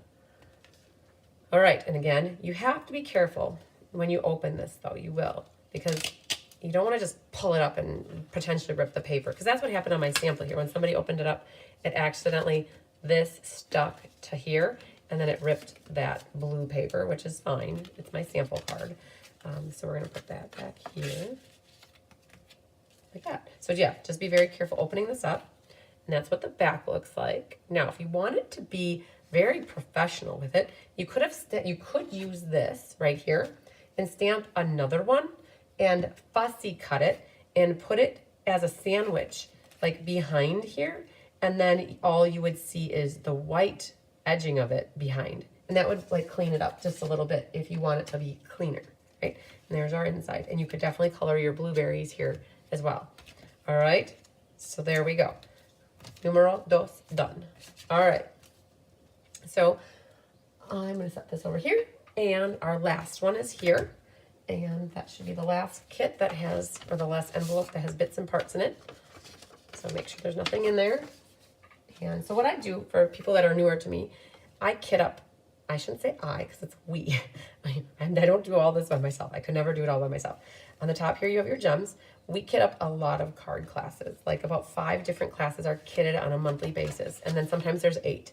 And so if you want the easy button for helping you be creative, this is exactly how you would get it. Whatever you get in this envelope that you're seeing is how you get it. And all you need to do are your stamps and your assembly. Stamping, inking, assembly. All right, so this top piece, let's move this out because I'm starting to look at this one. We gotta get that out of here. So this is the card we're gonna work on next. So the top piece here is, like you could say it's this top piece here. And then you have a white piece that's smaller, which will go here. Some designer paper, a little sacrificial lamb in the middle. And then you'll have your white ribbon, your blue ribbon. Haha, you guys all got a blue ribbon today. And then your vellum. And then these 2 pieces. We've already got our blueberries stamped over there. This is for our sentimente, and then we have our inside. So you guys, all these pieces were cut for you. So they're ready to go. So let's get our stamping done, which is sending you bunches of birthday wishes. All right, so let's get that stamped first with our black white ink pad. Like this. And see what it looks like. So ink that up good. So you guys, Tigger kicked the kittens off of the suitcase, and now Bigger Tigger is sleeping in the cover of my suitcase. Not sleeping, he's relaxing, let's say that. All right, it came downhill on my right side, so I'm going to flip this over and see if I can improvise and go a little higher on the right then to bring it up. See if that did it. Now, just to make sure I don't glue the wrong side, I'm going to take my pencil and just cross that side off so I know that I got my good side. So I don't, then I see that line, I'll know not to use it. On the inside of this one, we stamped that little blueberry guy. So let's grab our black white ink pad again. Inky dinky do. And let's put that, I'm gonna do it like this. And I'm gonna nestle that blueberry in the corner. My leaves will get cut off a little bit. I'm okay with that. All right, so let's let that sit for a moment. And see that? Oh, it's so good. That foam with the memento is amazing. All right, but we made a mess. So you can see that I've got that there. And I'm gonna take my chamois, clean that up, and then I'm just gonna dry it. So the glass mat is amazing. If you get glue on it, all you have to do is take an like alcohol, like a rubbing alcohol, or like an alcohol wipe and clean that up. All right. Okay, I think we can get a little bit glue happy. So we're gonna glue, test this out. If you don't like as much black border around, all you have to do on this one is trim off a little. So let's do that. And let's see, that was a little bit more than a hair. I think I needed that on mine, you guys. I did notice on this one that our blacks, or like our black mats got cut a little bit smaller, but that's why I want you guys to always practice lining them up before gluing. All right, so let's set this off. We didn't use that one, that's okay. We are going to do glue and glue. All right, let's do a little glue, glue, glue. So we've got this one's ready to go. This one's ready. That's ready. And that one's ready. So this will go onto here. So that's done. This is our inside. So let's get that over here. Our blueberry bushel got used as the mat on the inside. This one, when you glue this, you want to make sure that this goes top, bottom, and left are aligned. And then now on this one, flip it. Again, I'm right-handed, so I like to work that way. And then I'm going to make sure my top, bottom, and left are aligned. You have a big gap in the middle. That was definitely intentional. And because when you cut designer paper, we left this at 2 inches. Oh man, like this, 2 inches and 2 inches. So maximize designer series paper, right? That's why you create a little sacrificial lamb that's kind of like is acting just to like create a seam over the middle. So this can get glue. And that can get glue. So let's do these guys. So this just gets centered. So you're only going to see a little designer paper like over, like, and that's how you know it's the middle. So this covers up those edges. And then we can glue this on the inside. Like that. Perfect. And now we need to do our tear and tape sandwich on the back. So we're going to need 6 actually. So I'm going to put here 5 and then grab my 6th one. And these go right in the middle. So 1 and 2. And then grab your herringbone white ribbon and that goes right through the middle. And it looks blah, right? It's a lot of black and white. And so what we did is we gave you a 2nd ribbon. So now this needs to go, these 2 go over the top. So we gave you a 2nd ribbon of that Starry Night. Starry Night and Blueberry Bushel really go together with this because they look similar. So this will help break that up. And then by putting that tear and tape back there, now it can catch that. But I also want to make sure it's sealed with a deal here with tear and tape again. And then this will get glue. And I'm going to just test this because I could always trim the blue if I needed to. Okay, so it's good. And I think what we can do is we'll put glue there. I don't need to put glue where the tear and tape is. We could already glue this as well. And this blueberry can go to the top of the card. Like that. And just, if you like it like this better, that's okay. And otherwise, this is how we have the card with the more solid black on the bottom. That's how that came together. Okay, so the vellum. How would you put the vellum down? You can use glue dots, tear and tape, liquid glue. Just don't put any adhesive where you can see the vellum because you will see the adhesive. So I guess what I would do is it's actually flat. And I think what I'm going to do is grab some tear and tape, knowing that, hi, the buttercup. All right, this goes right here. And then we're going to put this one right here. And that's going to hold down the vellum. You guys, sad face. They are actually the last chance list. I did not put it out there yet. I'm going to be doing it. Did you deliver the Nature Sweetness class yet? You know what, Mary? I think my mom has it. I think she took it with her. We could, this is about 1/4 inch. Hi, honey. There you guys got to see a little bit of honeycup. So, Mary, I think my mom has them. So, we did kit it up, Nature Sweetness last week, right before we left on Tuesday. So this is how the vellum got put down. And I've got this now popped up. Now this is a great use for your black dimensionals. Yes, Mary, I would text Mom and see once if she set them out for you yet. And if not, they might be still sitting over here on the table, actually. We'll have to take a look. I think I have your poetic expressions sitting over here. So we'll touch base. Let's see what we have for you. This one is just slightly right of the vellum, just a little bit, just to create a little bit of, I don't know, whatever the word is for like staggering. So just so it's not all flush, I've got it just to the right a little bit of the vellum. And then we're not quite done. Oh man, we got our blueberry left to do. So we were almost done with this, but all we have to do is our blueberry. So a little bit more of our coloring. So I'm going to grab that thin end again. If you go outside the lines, it's not the end of the world. You just kind of round it. I just noticed I went outside there a little bit, but I went outside and just rounded it a little bit. Okay, so we're going to finish this little bit of coloring. You guys get to see me do a little bit more fussy cutting. And we're going to plop it onto the front of the card, get our sentiment on, and then we'll have this one done as well. So who's making their cards with me right now? Did anybody opt to do that, or are you guys all watching and then going to put them together later? So there is going to be a PDF tutorial for there already is a PDF tutorial for you for this class. For those that are part of my Inspiration Hive that have subscribed to it, it's out there currently. You can see it now. For those that took the class, it was emailed out to you yesterday morning. And for those of you who aren't part of the Hive or didn't take the class but would like the PDF tutorial where it has pictures of these cards and the measurements, it is available. I don't put it, where are you going, girlfriend?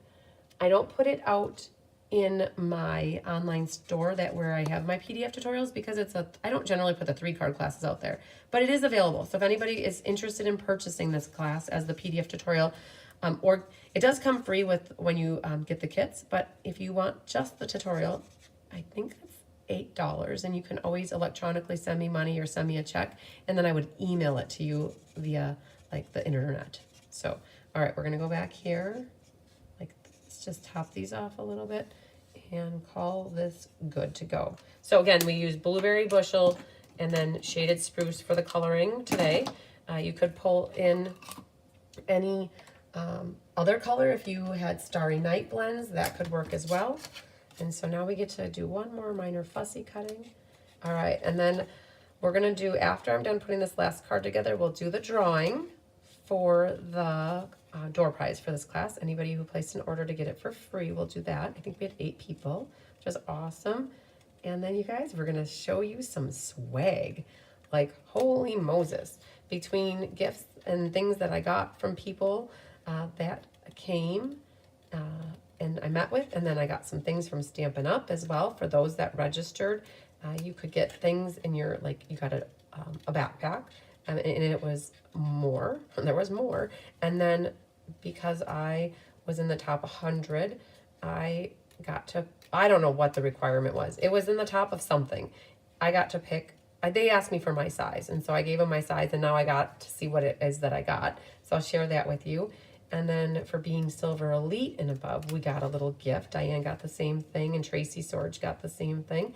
So we got a gift for that. And then they had all attendee prize patrols. They had prize patrols for a certain number. Like if you had a number, I was number 1, people on my team, and then they went up to 6. So all across my team, we had different numbers. And I was sharing those pictures as people won their prize patrols. You guys, it was super fun. So got new product out of the new annual catalog. I think I got a designer series paper called Unbounded Beauty, Unbounded something. You guys, I don't have it memorized yet. You might think that I sat in the airport all day and all I did was look in the catalog, but that wasn't the case. But I will share with you what Diana and I worked on. I'm waiting for Rose to get back to me on what she wants to do for the Technique Club classes, but this is what I worked on in the airport. This little notebook here. I put together the classes.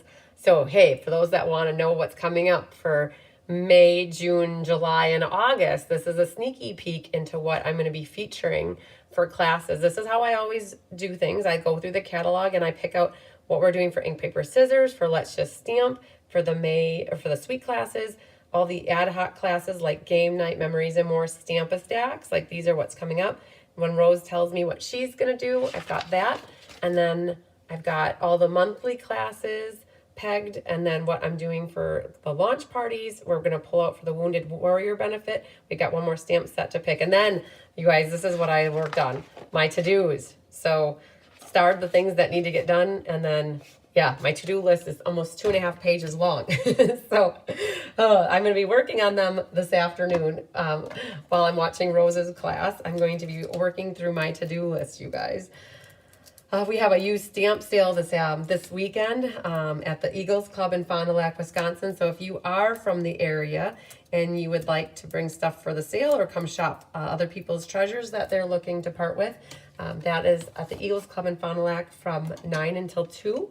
It's in conjunction with all my friends in the area that sell different things like Pampered Chef, 31, Tastefully Simple, Epicure, Norwex, Prove It. We have crafts. We have like over 20 vendors that are going to be, well, let's see how I want to do this. 20 vendors that are going to be selling their stuff. And so we get together and we do this twice a year. So wait, I need some more dimensionals. So I want to figure out where this blueberry needs to end up. So I got a little bit happy with myself. And so this is going to go there. And then what I'm going to do is put a little track along the bottom. So let's grab the edge here, the edge of glory, and let's get this along the bottom like that. Oh, I just got to the edge. All right. And then we're going to kind of do this all at the same time, just so that can make sure I get because I want that leaf. You see here, that leaf actually comes down over the top, and got this right about here. This goes here. Guys, that's gonna go right there. I think that I like it right there. So there we go. Now this leaf is hanging over the top just a little bit much. So what I'm gonna do is actually make a double stuffed Oreo right back there to help it. And that's what we've got. Okay, you've got your gray gems. We opted for the gray ones on this one. And they show off on the vellum a little bit better over here. So we're gonna do that, and it leaves a little one over here. All right, Shirley Malarkey is just watching for now. We'll make them later. And correct, Laura, you have one box coming after the Trusty Tools Stamp-A-Stack is kitted, and you will have all the March classes in one box. You guys, I will be honest with you. Okay, I'm gonna flip the camera around and you're gonna be looking at my trees for a second because of showing off the cat. So let me switch this around. In the past, it was really hard for me to like stockpile your stuff on the back counter and know what gets mailed when. And hi, Maria Gilbertson, back in business is right. Since Nan Ryan introduced me to the erasable pen back in December, I've had a little bit more flexibility with tracking who is going to do consolidated shipping. So Laura Sullivan and I worked it out, and it was easy enough for me to do that I made notes on her like monthly class and Let's Just Stamp, and on these classes I could put little markings, and then that told me that when it came time to ship that we weren't shipping them, and we started a little box for her, and she's okay with getting everything at the end of the month, and we just worked out one shipping rate, right? And then I can go back and erase those marks and put check marks next to them when I ship them. So I've been able to, I was working that out for a few people to see how easy it would work. And it seems like it works okay. So for those people that are like, yep, I'd rather get everything once a month at the end of the month, I've been able to do that for a couple of people without messing it up, right? Messing it up is something that I don't want to do. Because what happens is if I accidentally ship it early, then you've only paid the shipping at the end, and then I'm out the shipping, and I don't want to be out the shipping, and I don't want you to pay over shipping, right? So I've been practicing with Laura, and I practiced with somebody else, and so it worked out okay. And so if you're one of those gals that would be like, yup, I'm okay, like tell me that, like personally tell me that, and we'll figure that out. But I know that some people like their kits throughout the month, and so they want them shipped as soon as we have them ready, and that works out perfectly too. So back to business here, you guys. We have that done, and just putting that out there that like I think I can accommodate that flexibility now for people. So we're gonna do all of this. You can see that that doesn't affect the memento. It doesn't affect stelling. Doesn't affect the alcohol blends because they're permanent. All right, so we've got sending you bunches of birthday wishes. I'm gonna pull these all back here now and show you the cards we made. Let's put the whiter one in the middle so you can see. You can tell me what one is your favorite card. I think if I had to pick, I think I would pick this one. I like the layout of this one a lot, you guys. This is a great layout to case. In case you're ever looking for a layout, splitting DSPs, if like you're doing a swap and you need to be strategic about your paper, using 2 different patterns that complement each other and doing 2-inch strips 2x4, you maximize your DSP. Even with a 6x6 pack, you would maximize your DSP, especially if they don't have a direction to the pattern. And then you've got a little vellum back there for texture and a focal image. Like, I think this is a really classic layout for me. Like, I love that layout. Not to say that I don't like the other 2, but I think if I had to pick a favorite, I would pick that one. Now, I'm curious what you guys would pick. And I think that this goes with score it. This one goes here. So let's put that back there. All right, we made it through. We've got all of that done. We're gonna do a quick little random number generator.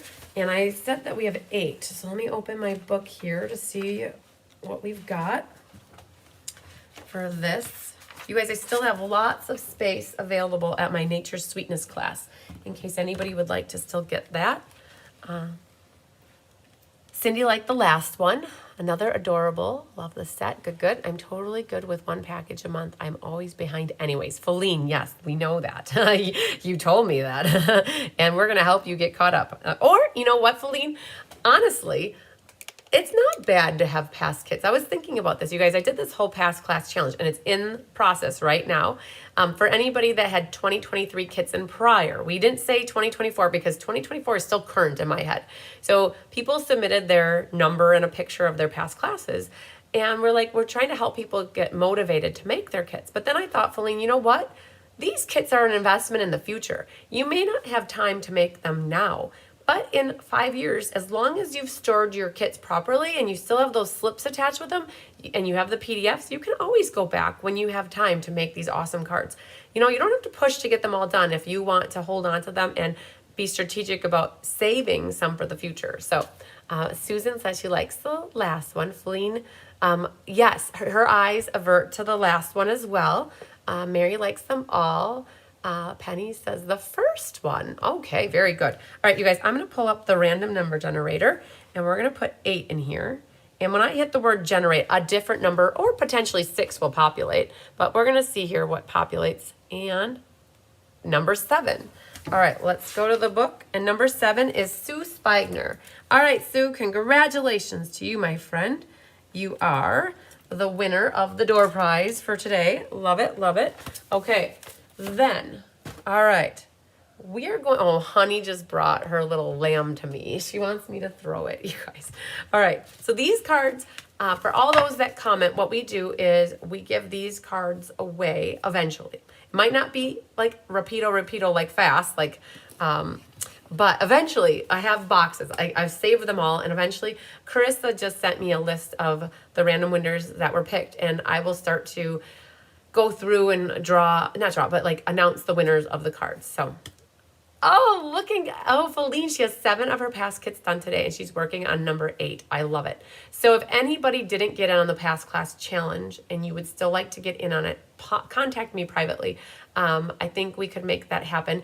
You were given a day of March 15th to submit your registration to be part of the past class challenge. And so if you missed that, because I forgot to send a reminder, usually I send reminders.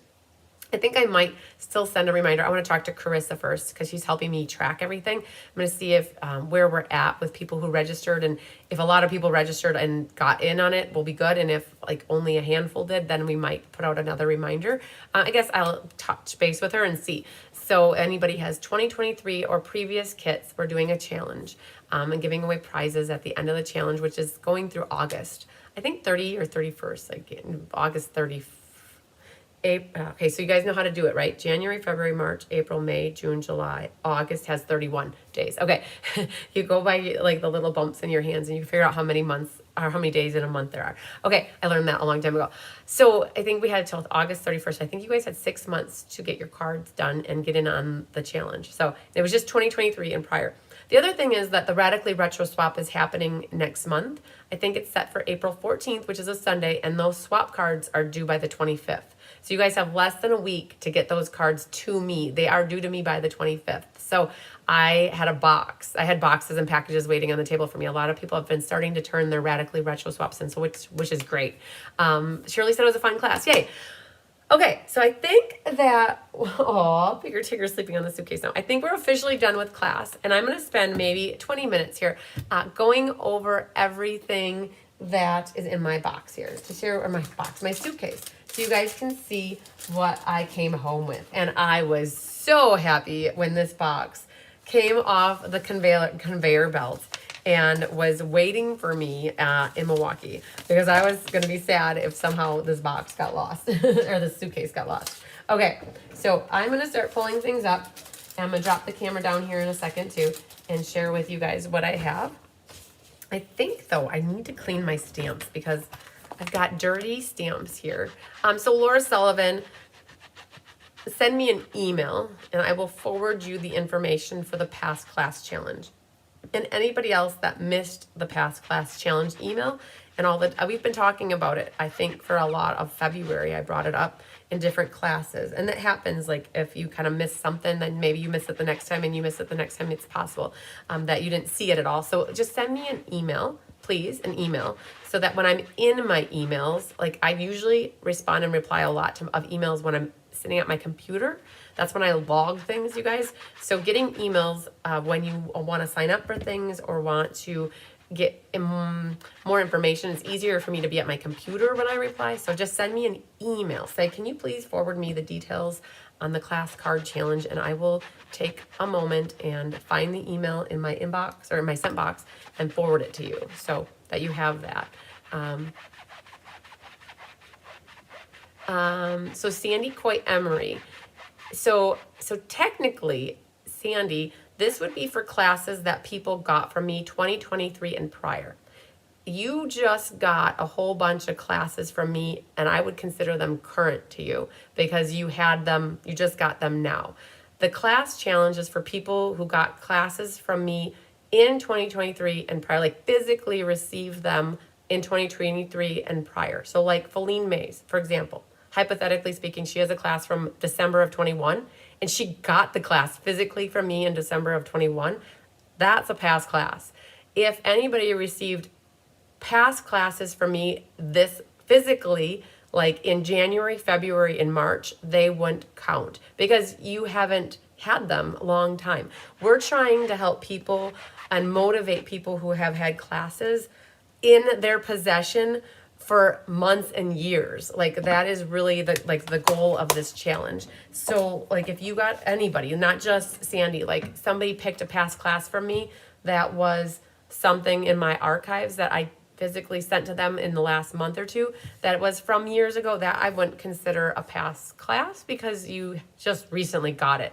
We're trying to help motivate people to get their physically possessions classes done, right? And like, unless you want to save them as an investment in the future, right? So that's kind of like the whole thought process for the past class challenge. So a good point though. Thanks for asking or bringing that up. All right, honey, I don't want to roll over your girlfriend. Okay, we got my stamps cleaned. So what I'm going to do is drop the camera down. I'm going to start sharing with you things that I received. So, okay, you guys, Judy Immel was in the airport and she went shopping. She had time to shop. So she bought me this awesome pair of socks. And let's just take this and open these up so you can see them in their entirety. But good question, Sandy. I'm glad you asked that. So, so that others too that might be wondering, they know. All right, so these are the socks that Judy gave me. So you guys know me. They will definitely be going on display in the hive here. So I got some Busy Buzzy Bee socks. All right. This is what I gave my team. Anybody who was on my team, the Be Happy Stampers, I had a little gift for them. It was a little pouch. Now, you could use it for cosmetics. You could use it for toiletries. You could use it for your stamping supplies. Whatever you want. But I had on there imprinted Be Happy Stampers, our team logo. And on the inside, I had little treats for people. I had socks, bee socks. Now, some bee socks, there were 3 different pairs of bee socks. So I don't know if I have another one in here. I had 3 different pairs of bee socks. And so one had a bee on it, one had all bees on it, and these look like stripes on them. So they had that in there. I had a little notepad in there for people. I had a luggage tag for people. We made Kelly Lamb help me make these. We actually had this whole information printed up, and then I cut them and glued them together and put them in people's luggage tags so they could put these on their suitcases to help them identify them. There was also a little honey stick in here that I got from a local honey place. And then I had a pack of granola in here. And so I took it out of here because I actually ate, this was mine, and I ate the granola. I had some sourdough granola in there for people. So this was a little gift that I had 13 bees with me. And so I had this as my gift for my team. I got to come up with something for next year too, for all the bees that are going to be traveling with me. But I always like to give a little team gift.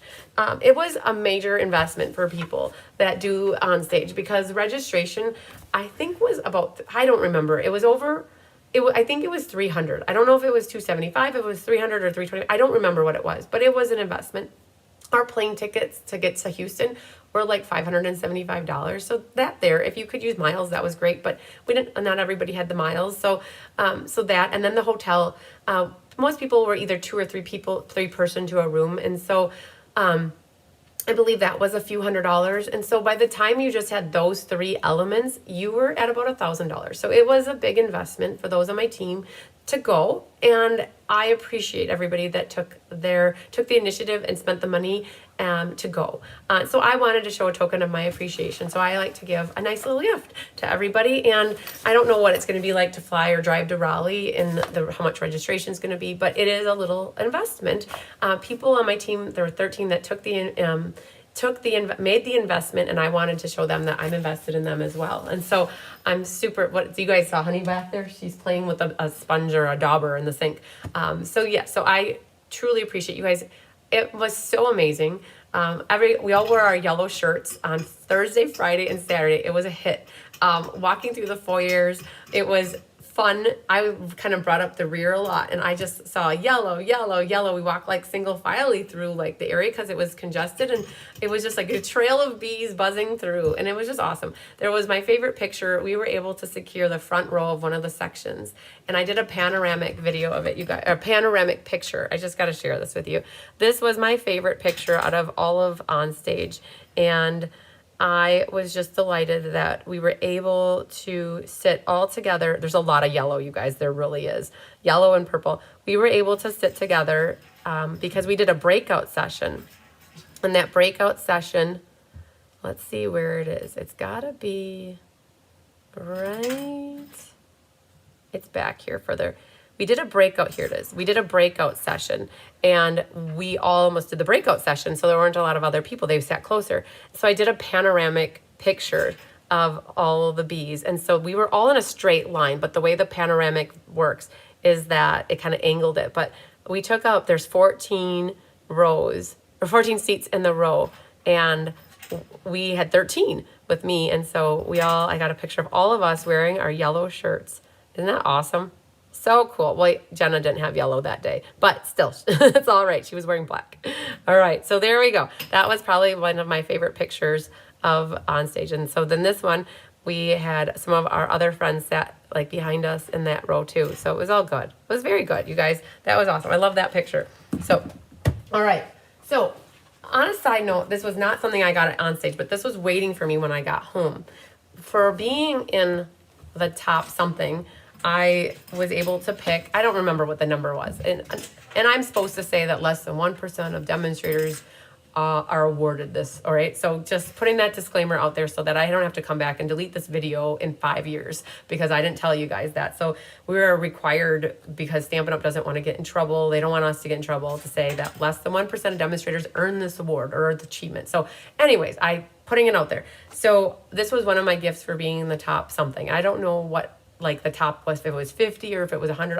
I don't remember what it was, but I was number 11, you guys. It was amazing.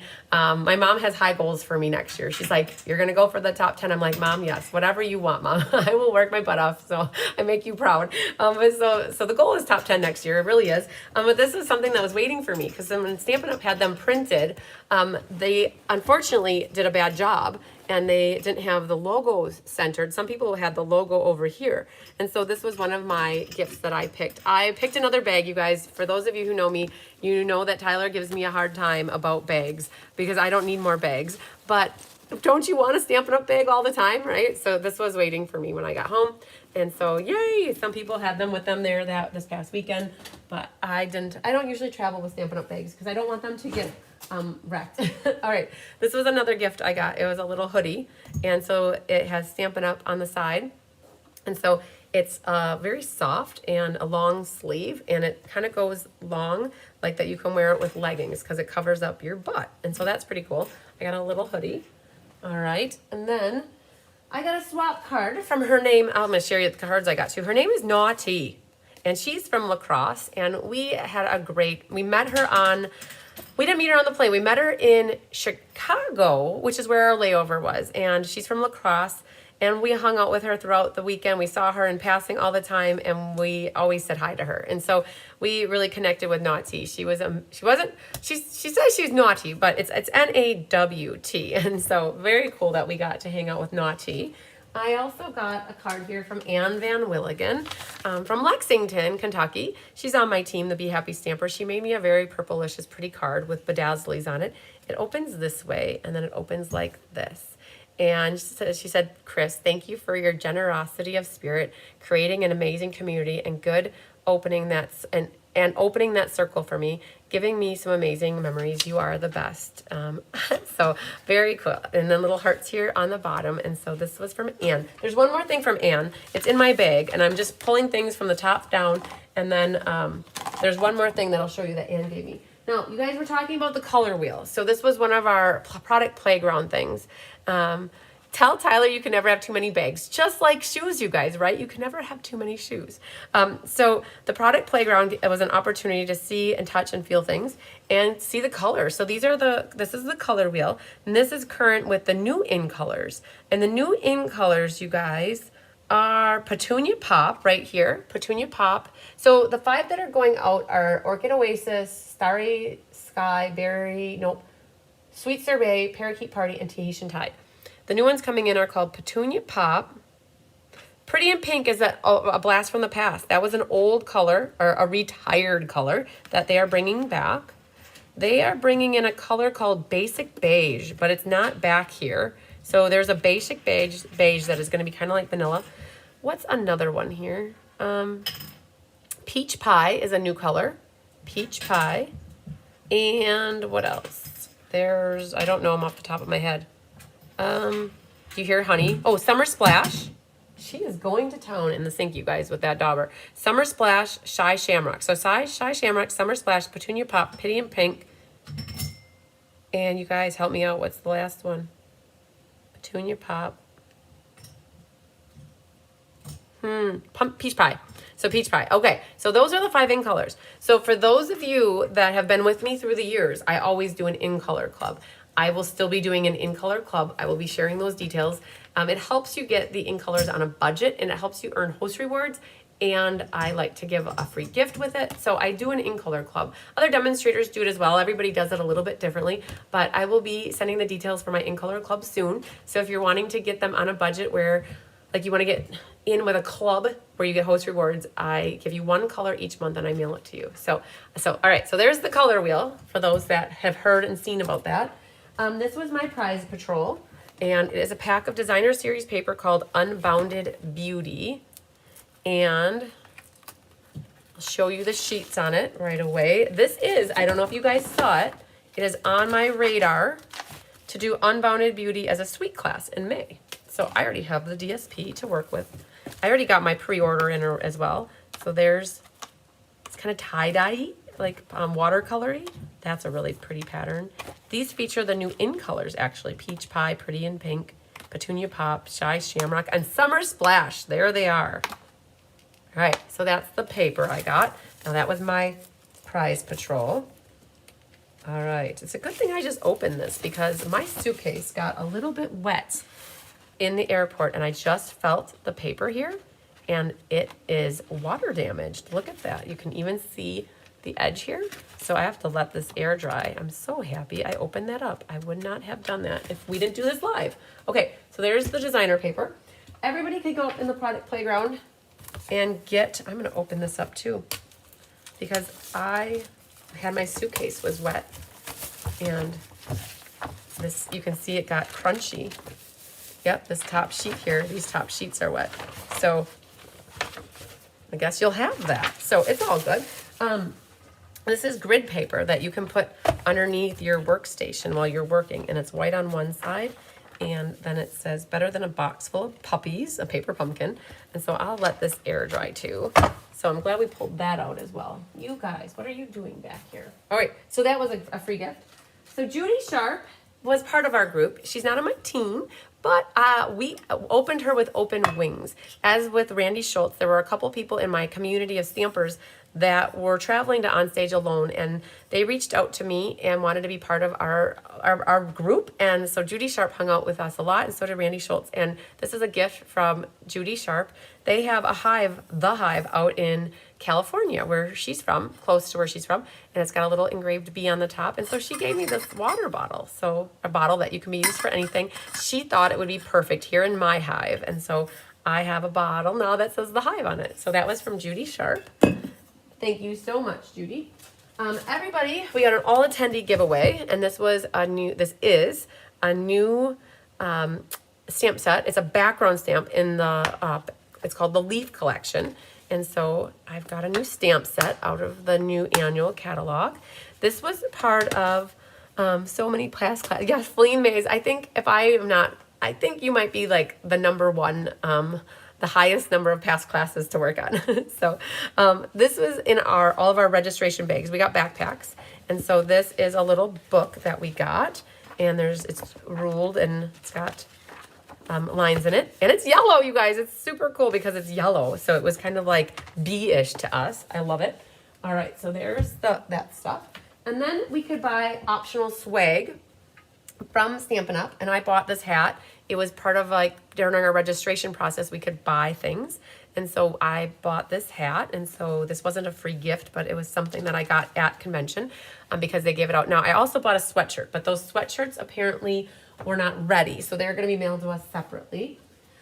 They had a make and take that we could do at the table. And so this was the make and take. And actually, Tracy Sorge made this for me because I was a little busy working on stuff. And so Tracy made this. Is a new note cards and envelopes that feature in colors, I believe. And then there's ephemera packs. It's really hard to say that word, but I think I got it right. So this was a make and take that we got.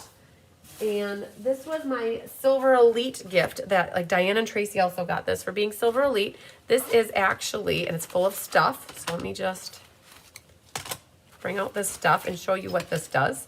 So this is a pencil case. It's a pull down pencil case. When will the pre-order list be available for the new catalog for the demos? I believe, okay, the date is March, the last chance became live here. If you guys have sale-a-bration rewards, you have to use them by March 20th. And then on April 9th is when you will be able to pre-order as a demonstrator select products out of the catalog. But honestly, Karen, I'm not certain if you can get that list ahead of time. I would like to think it will be available ahead, but I'm not quite sure. So this is a padded pencil case. So you have your pencils and pens and stuff in here. And then when you go to use them, like it swishes down. All right, so that, and then when you want to shut it, then you can shut it. So that is what we got for our Silver Elite gift. And then this was in our registration bag. The super cool thing about this, you guys, oh my gosh. Tagger, stop that, buddy. Normally, when you get pens from Stampin' Up! Or anywhere, they're black. But look at this. That's purple. So this is Petunia Pop. This is, I think, Boho Blue, if I had to guess. This is Summer Splash, if I have to guess. Okay, and it's green. This one is Peach Pie. So the color of the pen, this to me, man, is this Melon Mambo, if I had to guess. But look at that. Isn't that super cool? Like the pens are actually the color of the outside. In the past, they've always been black, which to me is not exciting. I want color in my life, you guys. I want things to be the color. Like, I'm so excited. Okay, so those are pens that came in our registration bag. Then, this was from Karen Wetstein and Julie Bierschbach. And they had all the bees. They gave the bees on the team personalized bone folders. So OnStage, Houston, March 2024, and then my name on here. And there was a granola bar, a Nature's Kindness bar that went with it. Hi, buddy, you want that, huh? So there was a Nature's Kindness, or a granola bar that went with it. I've already eaten it. I needed it for some substance. So this also came from Judy Sharp. She had some honey in the straw, and so that came with the water bottle that she gave me. And then our girls here, Chris Dudorenki, Diane Bogenhagen, and Judy Immel, they made the bees on the team. So all the bees, they had little gifts for them all. It was awesome. They had a ruler, you guys, a steel ruler. I love it. Everybody needs one of these steel rulers. So, and you guys see me use this in class a lot. And so when I measure things, buddy, you got like to get out of the way.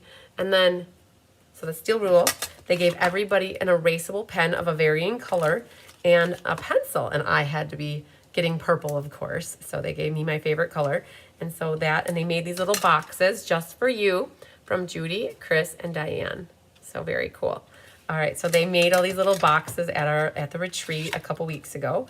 And so that was from those three. And then personalized bone folders on the team, got those. And then I was able to meet up with Rose Coleman and we swapped classes, super excited. So she's teaching the technique class here momentarily. So I got her kits from class, which is awesome.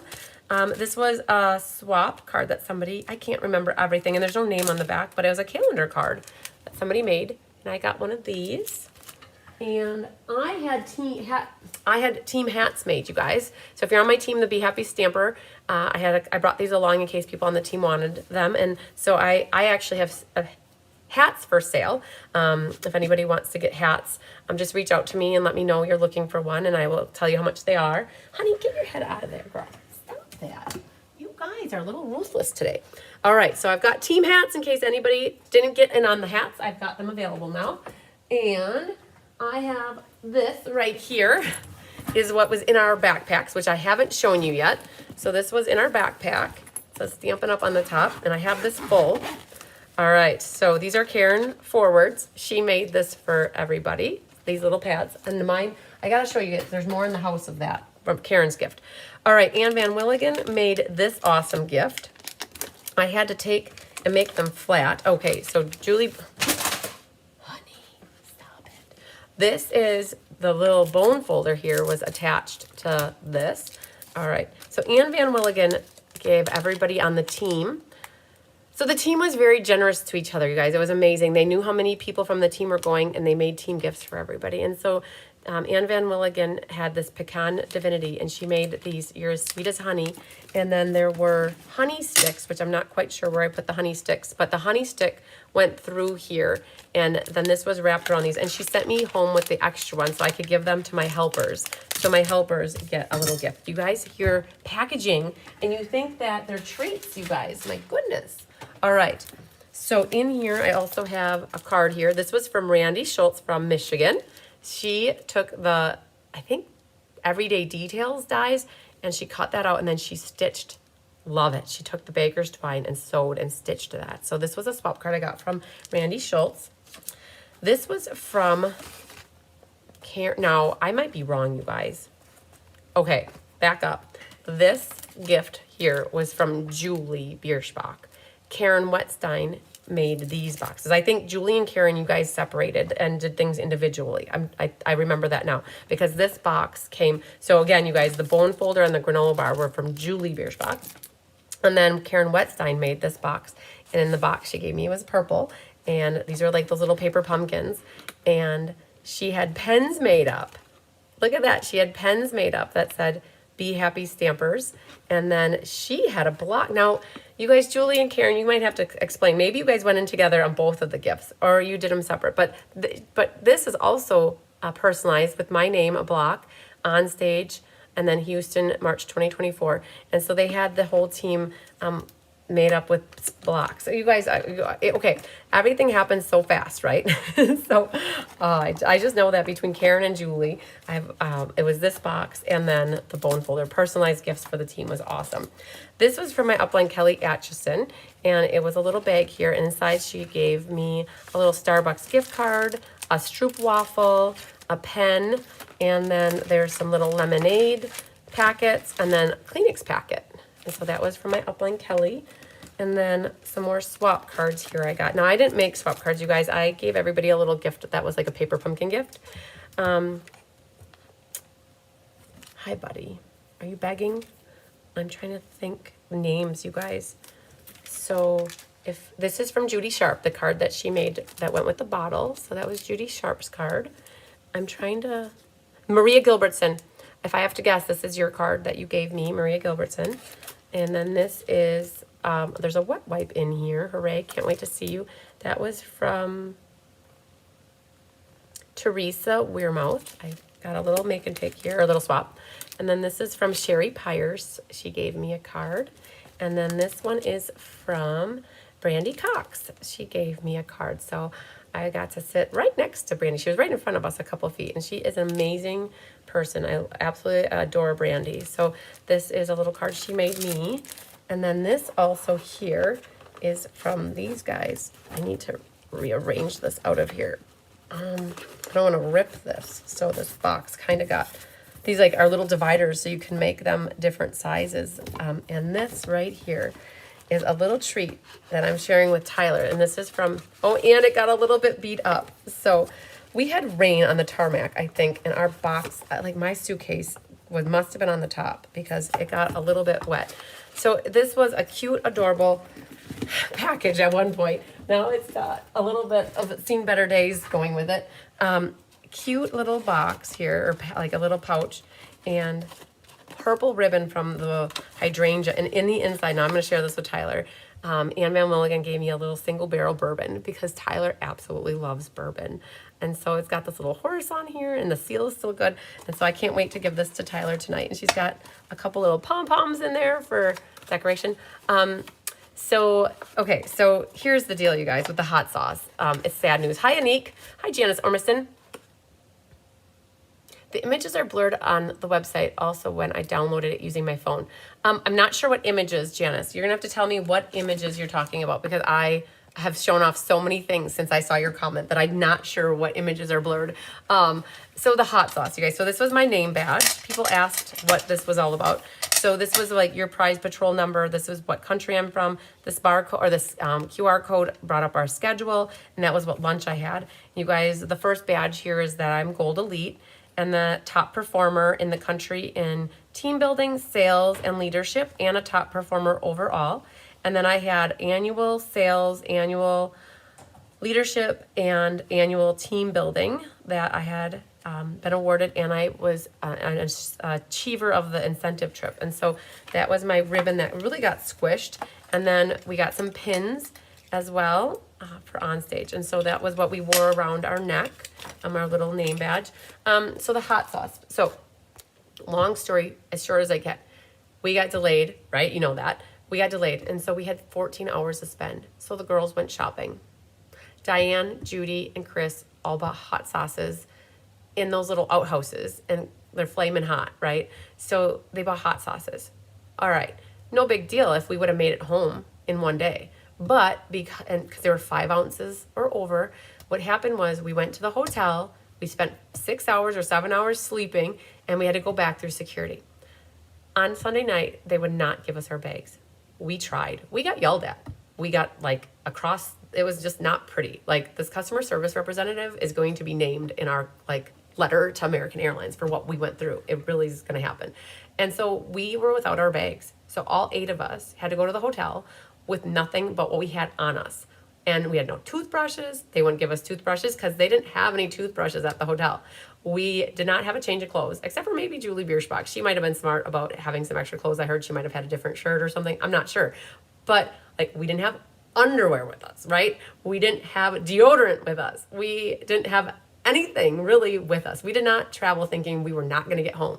So all 8 of us pretty much basically went to bed in either our clothes or got like right back into our clothes in the morning and then had the day without like anything. So it's like, I hope I'm not too stinky here for you guys. And if I am so sorry.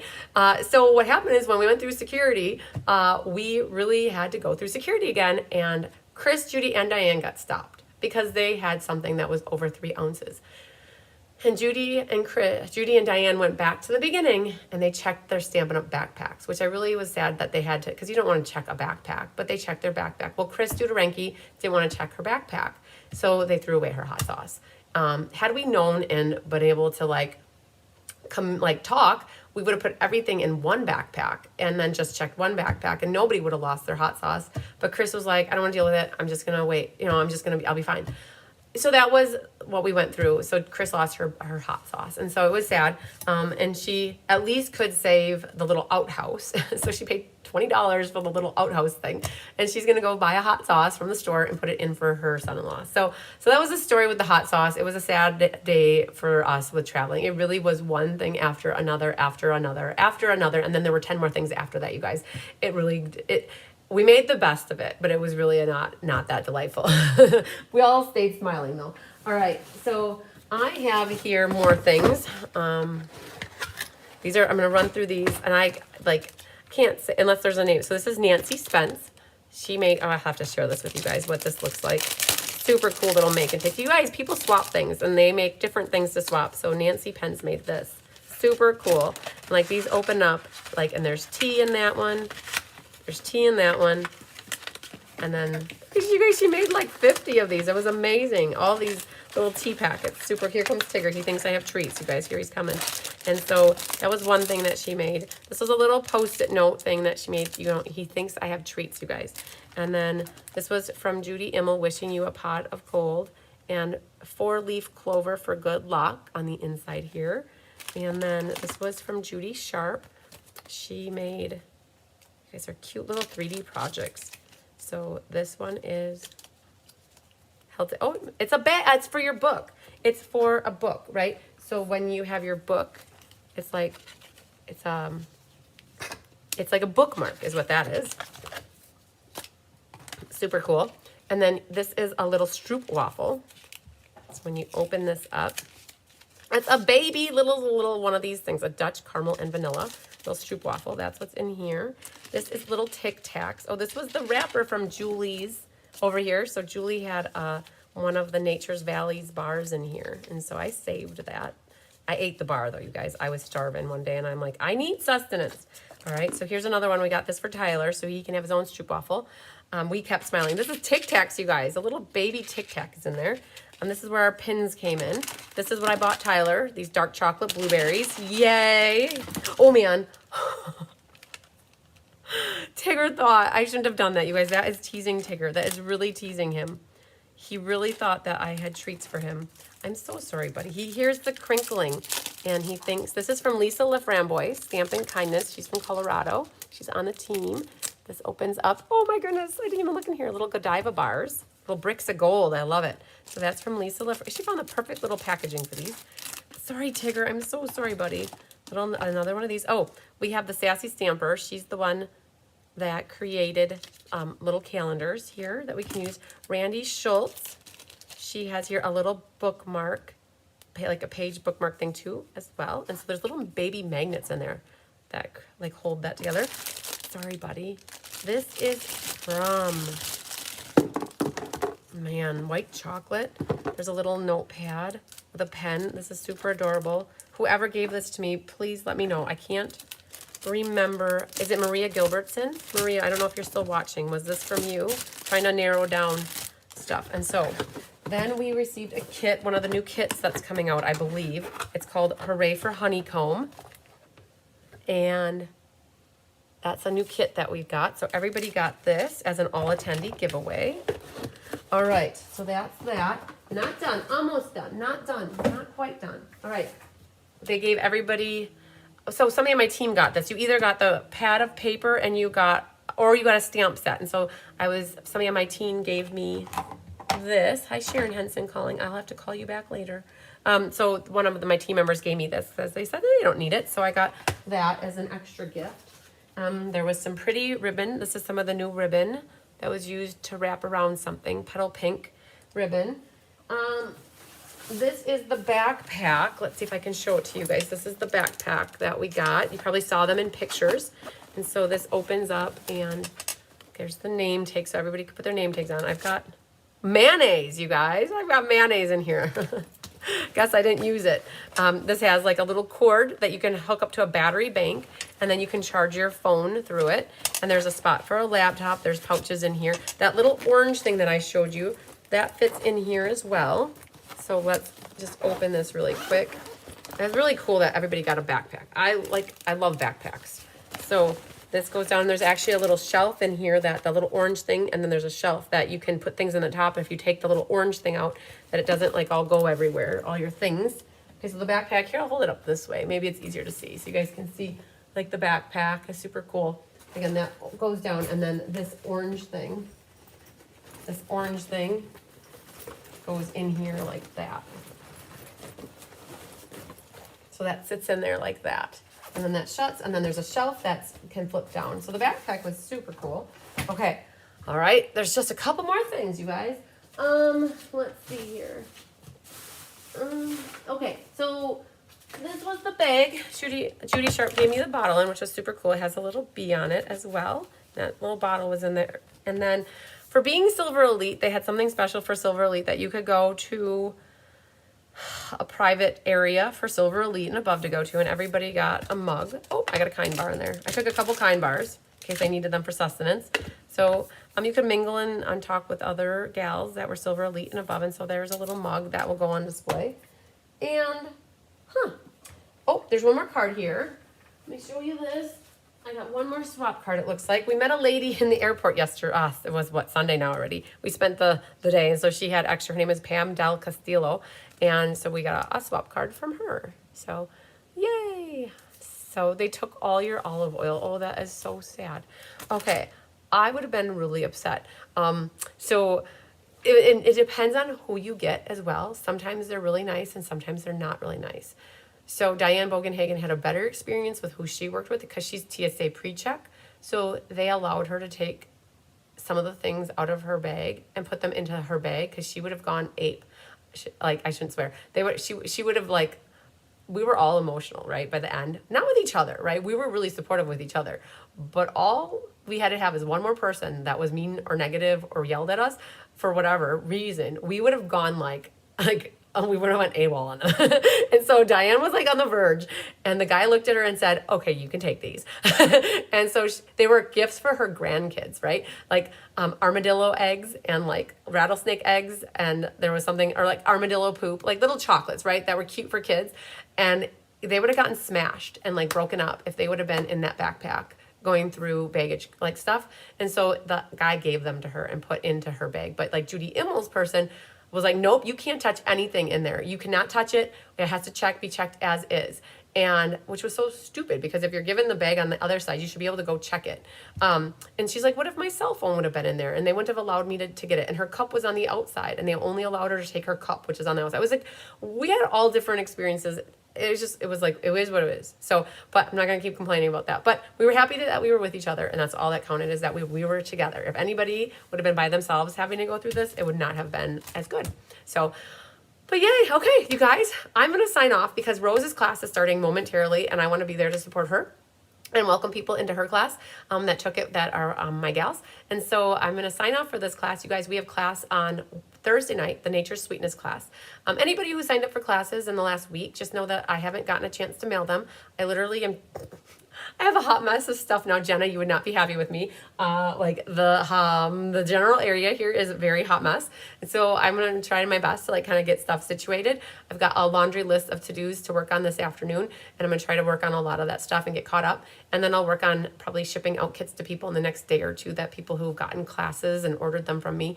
Just be patient. I really appreciate that. So, and not everybody's going to hear that message. So I appreciate those that are still watching, that you can hear that.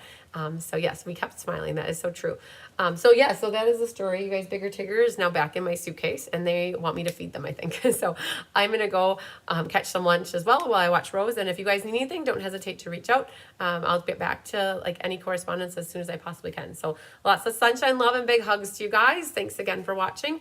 We'll see you next time. Lots of everything, sunshine, happiness, you guys. It's all good. It's so good to be home and to be with you guys again. So love you long time. I'm going to flip over to my end screen and give it a few moments so that you guys can hear the end of everything. And we'll catch you on Thursday night. Bye.